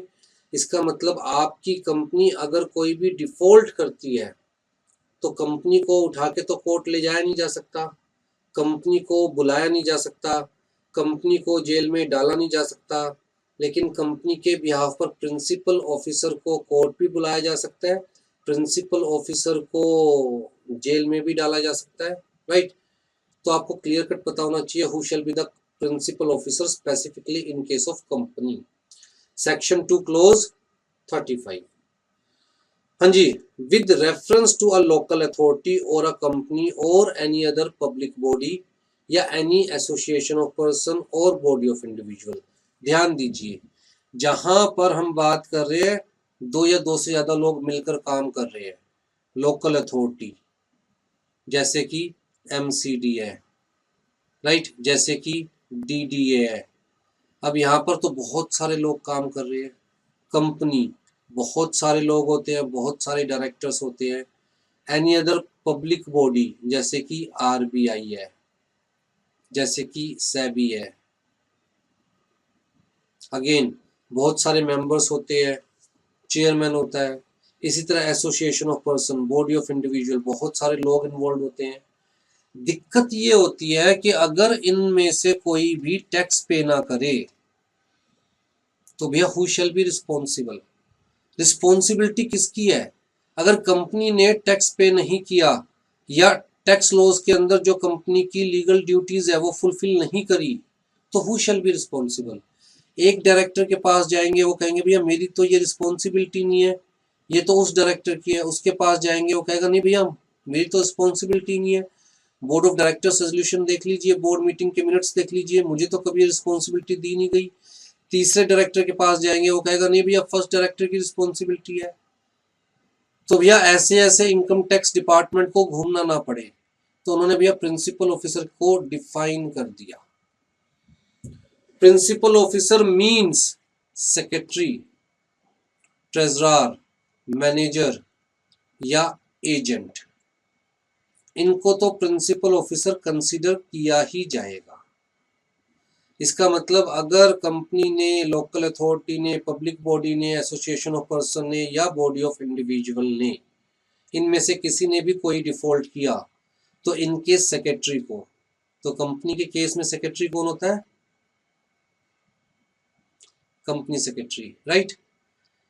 तो इनके सेक्रेटरी को, इनके ट्रेजरर को या इनके मैनेजर को या इनके एजेंट को कहता है एज प्रिंसिपल ऑफिसर कंसीडर करके कंपनी के बिहाफ पर, लोकल अथॉरिटी के बिहाफ पर, बॉडी कॉर्पोरेट के बिहाफ पर बुलाया जा सकता है। मतलब उनके अगेंस्ट प्रोसीडिंग स्टार्ट की जा सकती है।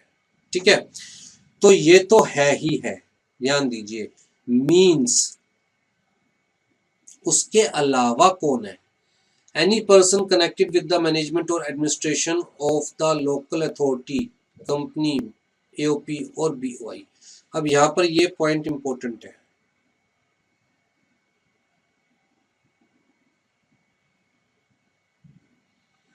कोई भी person who is connected with the management or administration of this body, जिसको असेसिंग ऑफिसर नोटिस सर्व कर दे कि भाई मैं तो तुझे प्रिंसिपल ऑफिसर कंसीडर करूंगा इस ऑर्गेनाइजेशन के बिहाफ पर, तेरी कंपनी के बिहाफ पर, तेरी बॉडी कॉर्पोरेट के बिहाफ पर, तेरी एसोसिएशन ऑफ पर्सन के बिहाफ पर, तेरी बॉडी ऑफ इंडिविजुअल के बिहाफ पर। अब जी ये डीम्ड नहीं है, जैसे हमने कहा कि सेक्रेटरी, ट्रेजरर, मैनेजर, एजेंट, ये तो है ही है प्रिंसिपल ऑफिसर, लेकिन जो person connected with management or administration है, इनको छोड़कर कहता है वो बाय डिफॉल्ट प्रिंसिपल ऑफिसर नहीं है, लेकिन अगर असेसिंग ऑफिसर ने उसके ऊपर नोटिस सर्व कर दिया कि भाई मैं तो तुझे प्रिंसिपल ऑफिसर कंसीडर करूंगा, तो फिर उसे प्रिंसिपल ऑफिसर कंसीडर किया जा सकता है। Upon whom assessing officer has served a notice of his intention of treating him as the principal officer।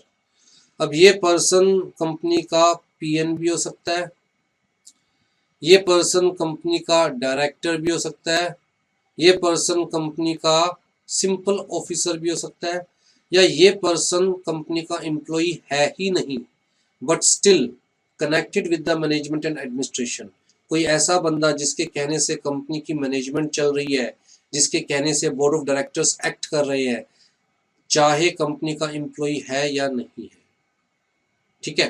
लेकिन कंडीशन क्या है? Assessing officer has serve notice on such person of his intention of treating such person as principal officer. क्या definition clear है? Sir एक doubt है इसमें, बताइए। जैसे कि मैं किसी कंपनी को रिप्रेजेंट कर रही हूँ, मैं सीएस हूँ उस कंपनी की, अब उस कंपनी ने डिफॉल्ट किया तो उसमें मेरी क्या गलती है? जैसे तो बड़ी बात हो गई ना कि मेरे क्लाइंट ने मर्डर किया, उसके लिए मुझे सजा मिल रही है। क्लाइंट है वो आपका, सर लॉयर जिस को मैं जेल में कंपनी उठा के में डाल आप देती हूँ। जॉब कर रहे हो वो आपका क्लाइंट है।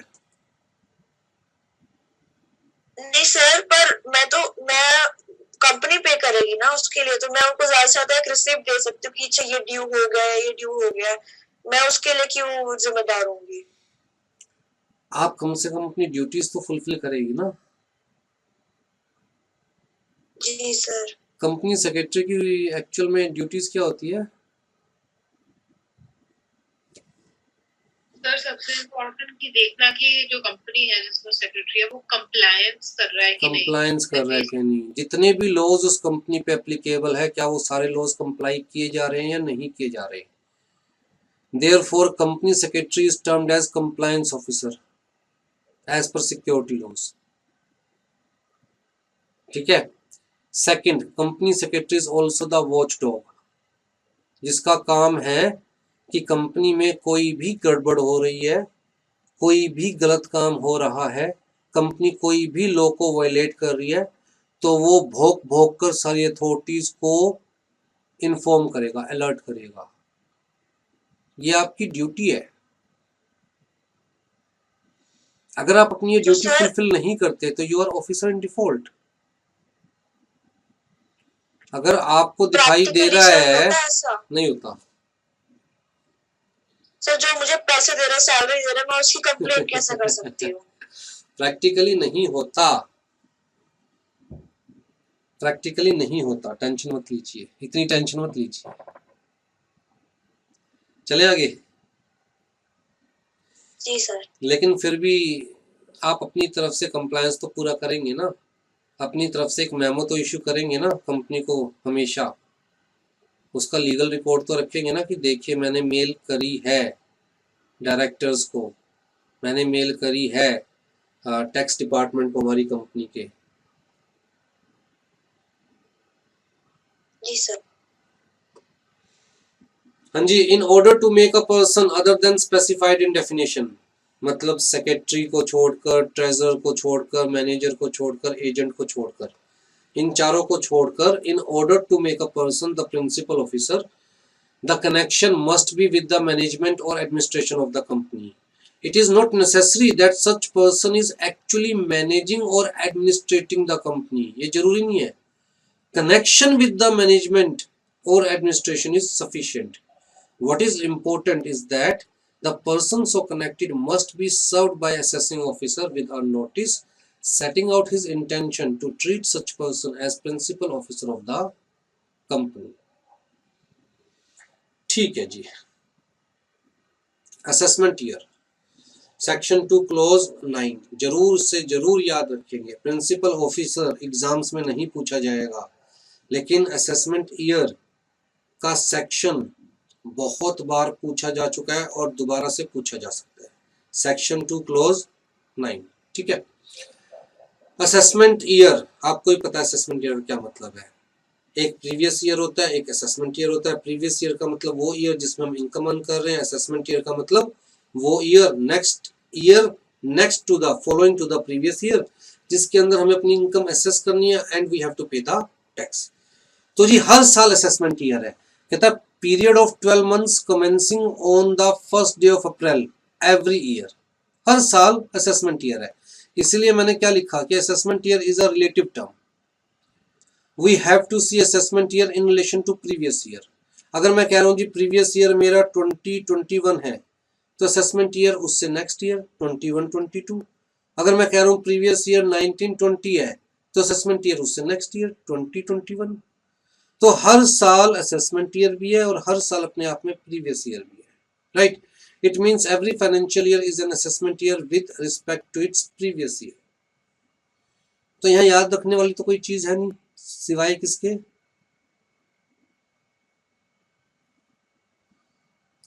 हाँ जी, प्रीवियस ईयर सेक्शन 3 में डिफाइंड है. जनरली जितनी भी डेफिनेशंस है सेक्शन 2 में दे रखी होती है. प्रीवियस ईयर इतना इंपॉर्टेंट है कि इसको अलग से डिफाइन किया गया सेक्शन 3 में, क्योंकि अल्टीमेटली कौन सी इनकम टैक्सेबल है, प्रीवियस ईयर की इनकम टैक्सेबल है. प्रीवियस ईयर क्या है, कहता है जी financial year immediately preceding the assessment year.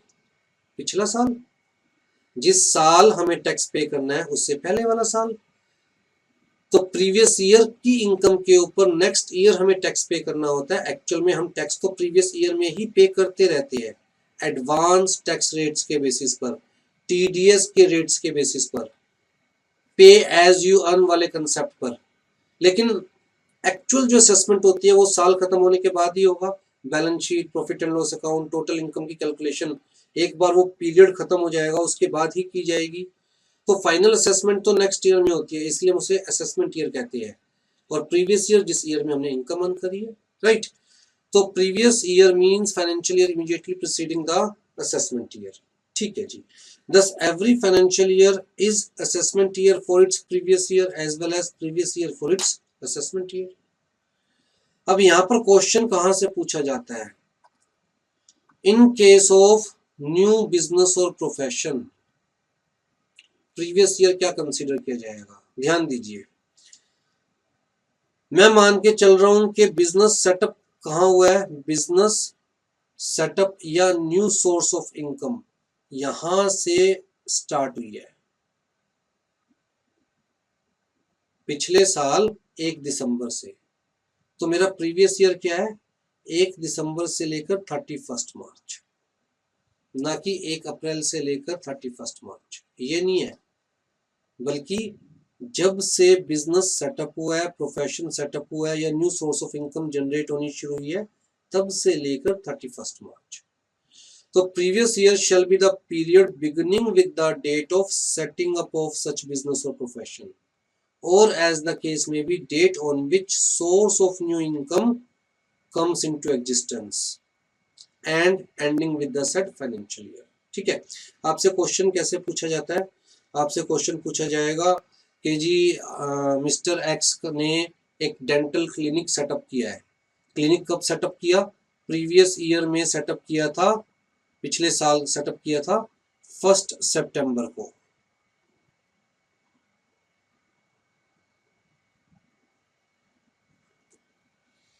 लेकिन ऑपरेट करना शुरू किया 1 दिसंबर से।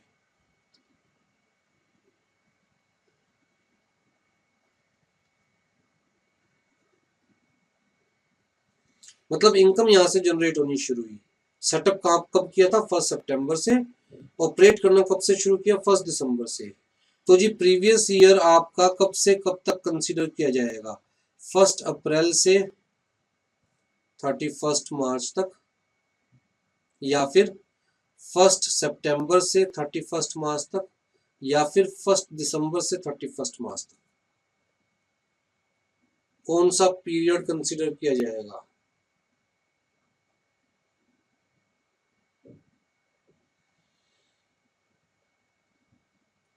बताइए।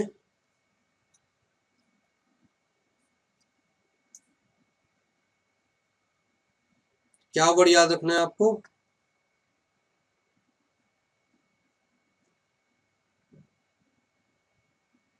क्या वर्ड याद रखना है? सेटिंग अप से।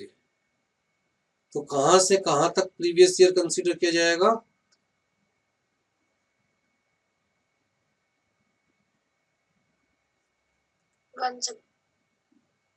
क्लियर है?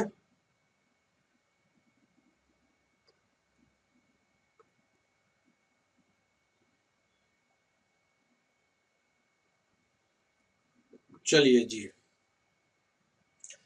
अब इनकम टैक्स ने कहा कि भैया income of a person is taxable. तो जी पर्सन की डेफिनेशन में किसे कंसीडर किया जाएगा? और सिंपल सा लॉजिक बताऊं, दुनिया में जो भी एग्जिस्ट करता है उसको पर्सन की डेफिनेशन में कंसीडर किया जाएगा। इंडिविजुअल को, एचयूएफ को, कंपनी को, पार्टनरशिप फर्म को, एओपी को, बीओआई को, लोकल अथॉरिटी को। और अगर कोई इनमें से कहीं भी कवर नहीं हो रहा तो उसको यहां पर कंसीडर किया जाएगा आर्टिफिशियल जुडिशियल पर्सन। अगर इनमें से कोई भी कहीं भी मतलब कहीं भी कवर नहीं हो रहा अगर कोई, तो उसे यहां पर कंसीडर किया जाएगा। कहां पर? Artificial judicial person. ठीक है। तो जी डीयू, दिल्ली यूनिवर्सिटी, कहां पर कंसीडर की जाएगी?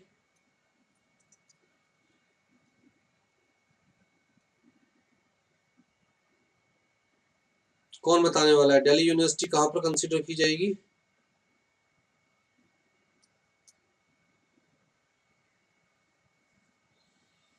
क्या है दिल्ली यूनिवर्सिटी? इंडिविजुअल है, एचयूएफ है, कंपनी है, पार्टनरशिप फर्म है, एओपी है, बीओआई है, लोकल अथॉरिटी है? क्या है दिल्ली यूनिवर्सिटी?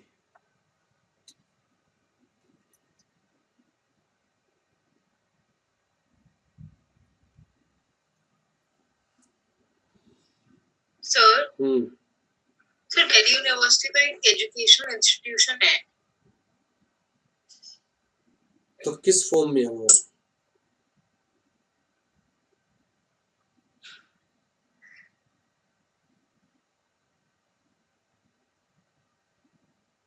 मतलब कमाल है, आपको ये नहीं पता दिल्ली यूनिवर्सिटी किस फॉर्म में है? पार्टनरशिप फर्म है, एसोसिएशन ऑफ पर्सन है, बॉडी ऑफ इंडिविजुअल है, लोकल अथॉरिटी है, कंपनी है क्या?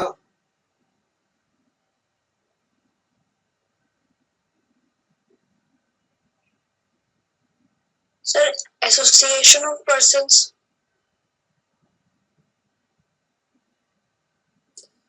कुछ भी नहीं है।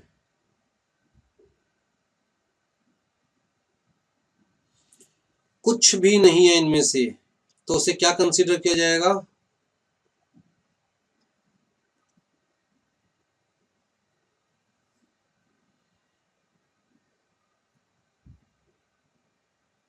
ठीक है।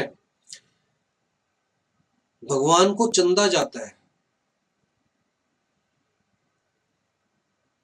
तो क्या वो इनकम टैक्सेबल होती है? सर टैक्सेबल है पर बाद में एग्जेम्प्टेड है, बट बेसिकली टैक्सेबल है। टैक्सेबल है। एग्जम्पशन लेने के लिए अपने आप को रजिस्टर करवाना पड़ता है, राइट? लेकिन बेसिकली टैक्सेबल होती है। तो जी भगवान को कौन सी कैटेगरी में कंसीडर किया जाएगा? सर एजीपी में। Artificial judicial person. भूत, प्रेत, दानव, भगवान या कोई भी ऐसी चीज जिसकी कोई आइडेंटिटी नहीं है, इवन उसको भी पर्सन की डेफिनेशन में कंसीडर किया गया। कहां पर? अगर और कहीं पर कंसीडर नहीं किया जा सकता तो आर्टिफिशियल जुडिशियल पर्सन। क्लियर है जी? ठीक है। इंडिविजुअल, इंडिविजुअल क्या है जी हमारे पास? कहता है natural person, may be male may be female, दोनों टैक्सेबल है इनकम टैक्स लॉज के अंदर, चाहे मेजर हो चाहे माइनर। मेजर की इनकम भी टैक्सेबल है, माइनर की इनकम भी टैक्सेबल है। ऑल्दो माइनर टैक्सेबल नहीं है, याद रखिए, माइनर की इनकम टैक्सेबल है in the hands of,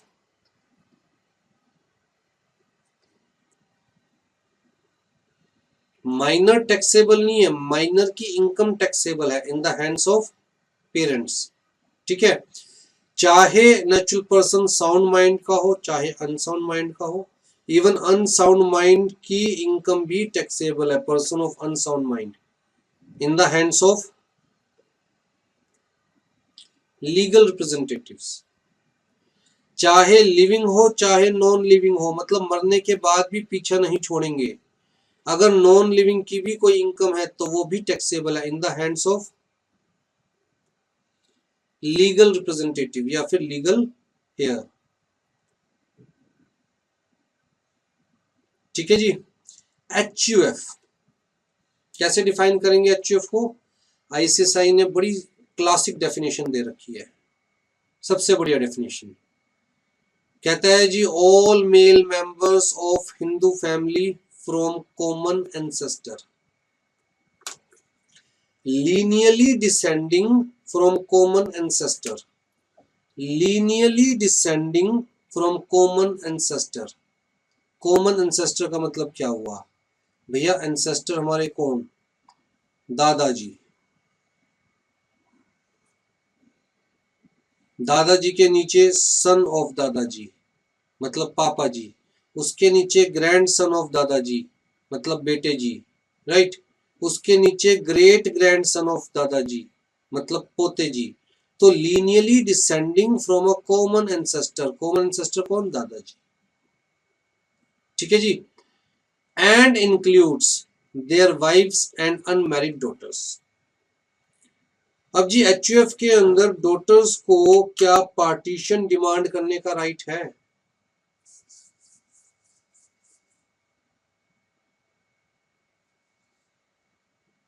yes sir. Daughters को क्या को पार्टनर कंसीडर किया जाएगा एचयूएफ में? सर किया जाएगा। मैरिड या अनमैरिड?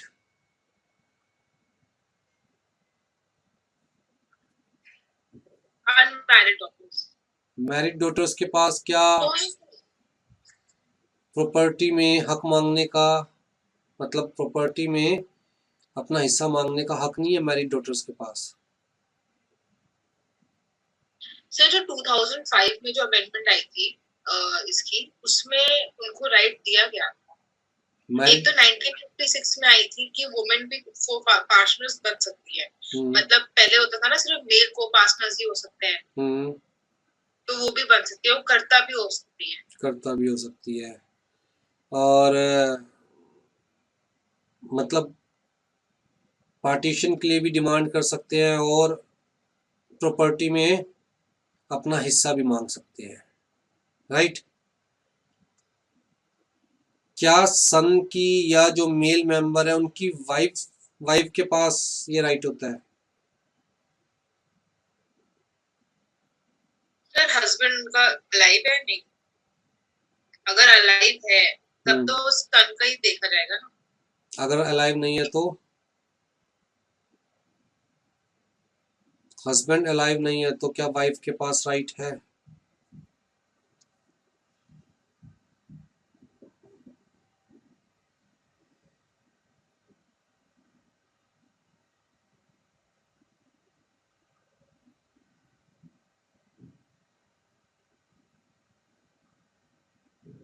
सर होगा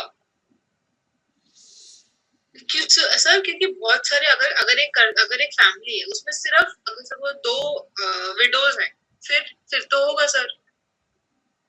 अगर 2 विडोज है तो क्या वो HUF है? अगर उनके बच्चे हैं तो, अगर विडोज के अगर बच्चे हैं, फैमिली हस्बैंड, में सिर्फ विडोज है, फैमिली में सिर्फ विडोज है, अब बताइए तो क्या वो HUF कंसीडर की जा सकती है? कोई मेल मेंबर है ही नहीं, सिर्फ विडोज है, कोई डॉटर भी नहीं है, कोई मेल मेंबर भी नहीं है।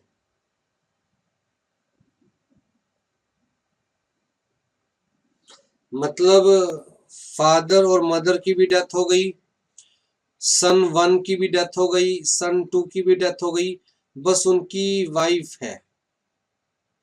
हाँ सर, हो सकती हैं। तो क्या ये दोनों HUF बना सकते हैं?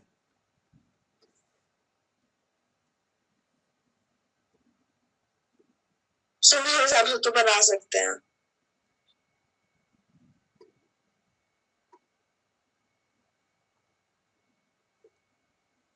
ध्यान से देखिए, family of widow mother and sons, son में भी माइनर में भी मेजर, कोई फर्क नहीं पड़ता। Family of husband wife having no issue, no child. Family of 2 widows of deceased brothers, सिर्फ 2 विधवाएं हैं, 2 विडोज हैं, इवन उनको भी HUF कंसिडर किया गया। फैमिली ऑफ 2 और मोर ब्रदर्स, कोई लेडी ही नहीं है, सिर्फ 2 भाई है, 3 भाई है, इवन उनको भी HUF कंसिडर किया गया। Family of uncle and nephew, चाचा भतीजा, बाकी और कोई नहीं है फैमिली में, उनको भी HUF कंसिडर किया गया। Family of mother son and son's wife, family of male and his late brother's wife. ठीक है, तो इसका मतलब कोई भी 2 या 2 से ज्यादा फैमिली मेंबर्स मिलकर HUF बना सकते हैं। ठीक है, और हस्बैंड अगर जिंदा है तो वाइफ के पास पार्टीशन डिमांड करने का राइट नहीं है। इवन हस्बैंड की डेथ के बाद भी वाइफ के पास पार्टीशन डिमांड करने का राइट नहीं है।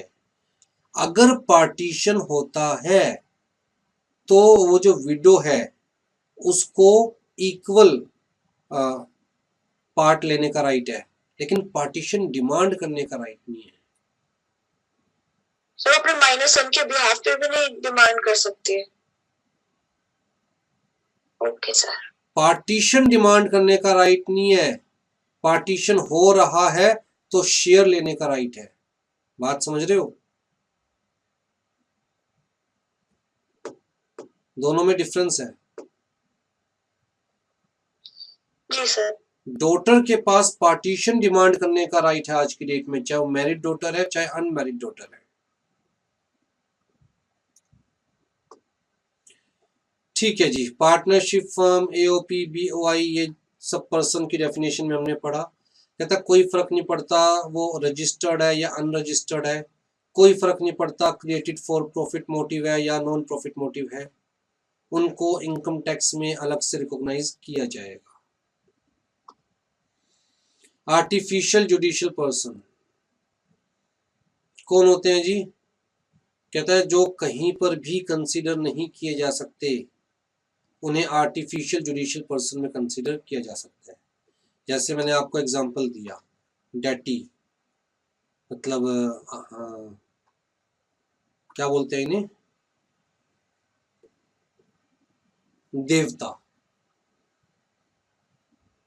ठीक है, unregistered charitable trust, unregistered clubs, religious bodies, universities, इन सबको कहाँ कंसीडर किया जाएगा? Artificial judicial person.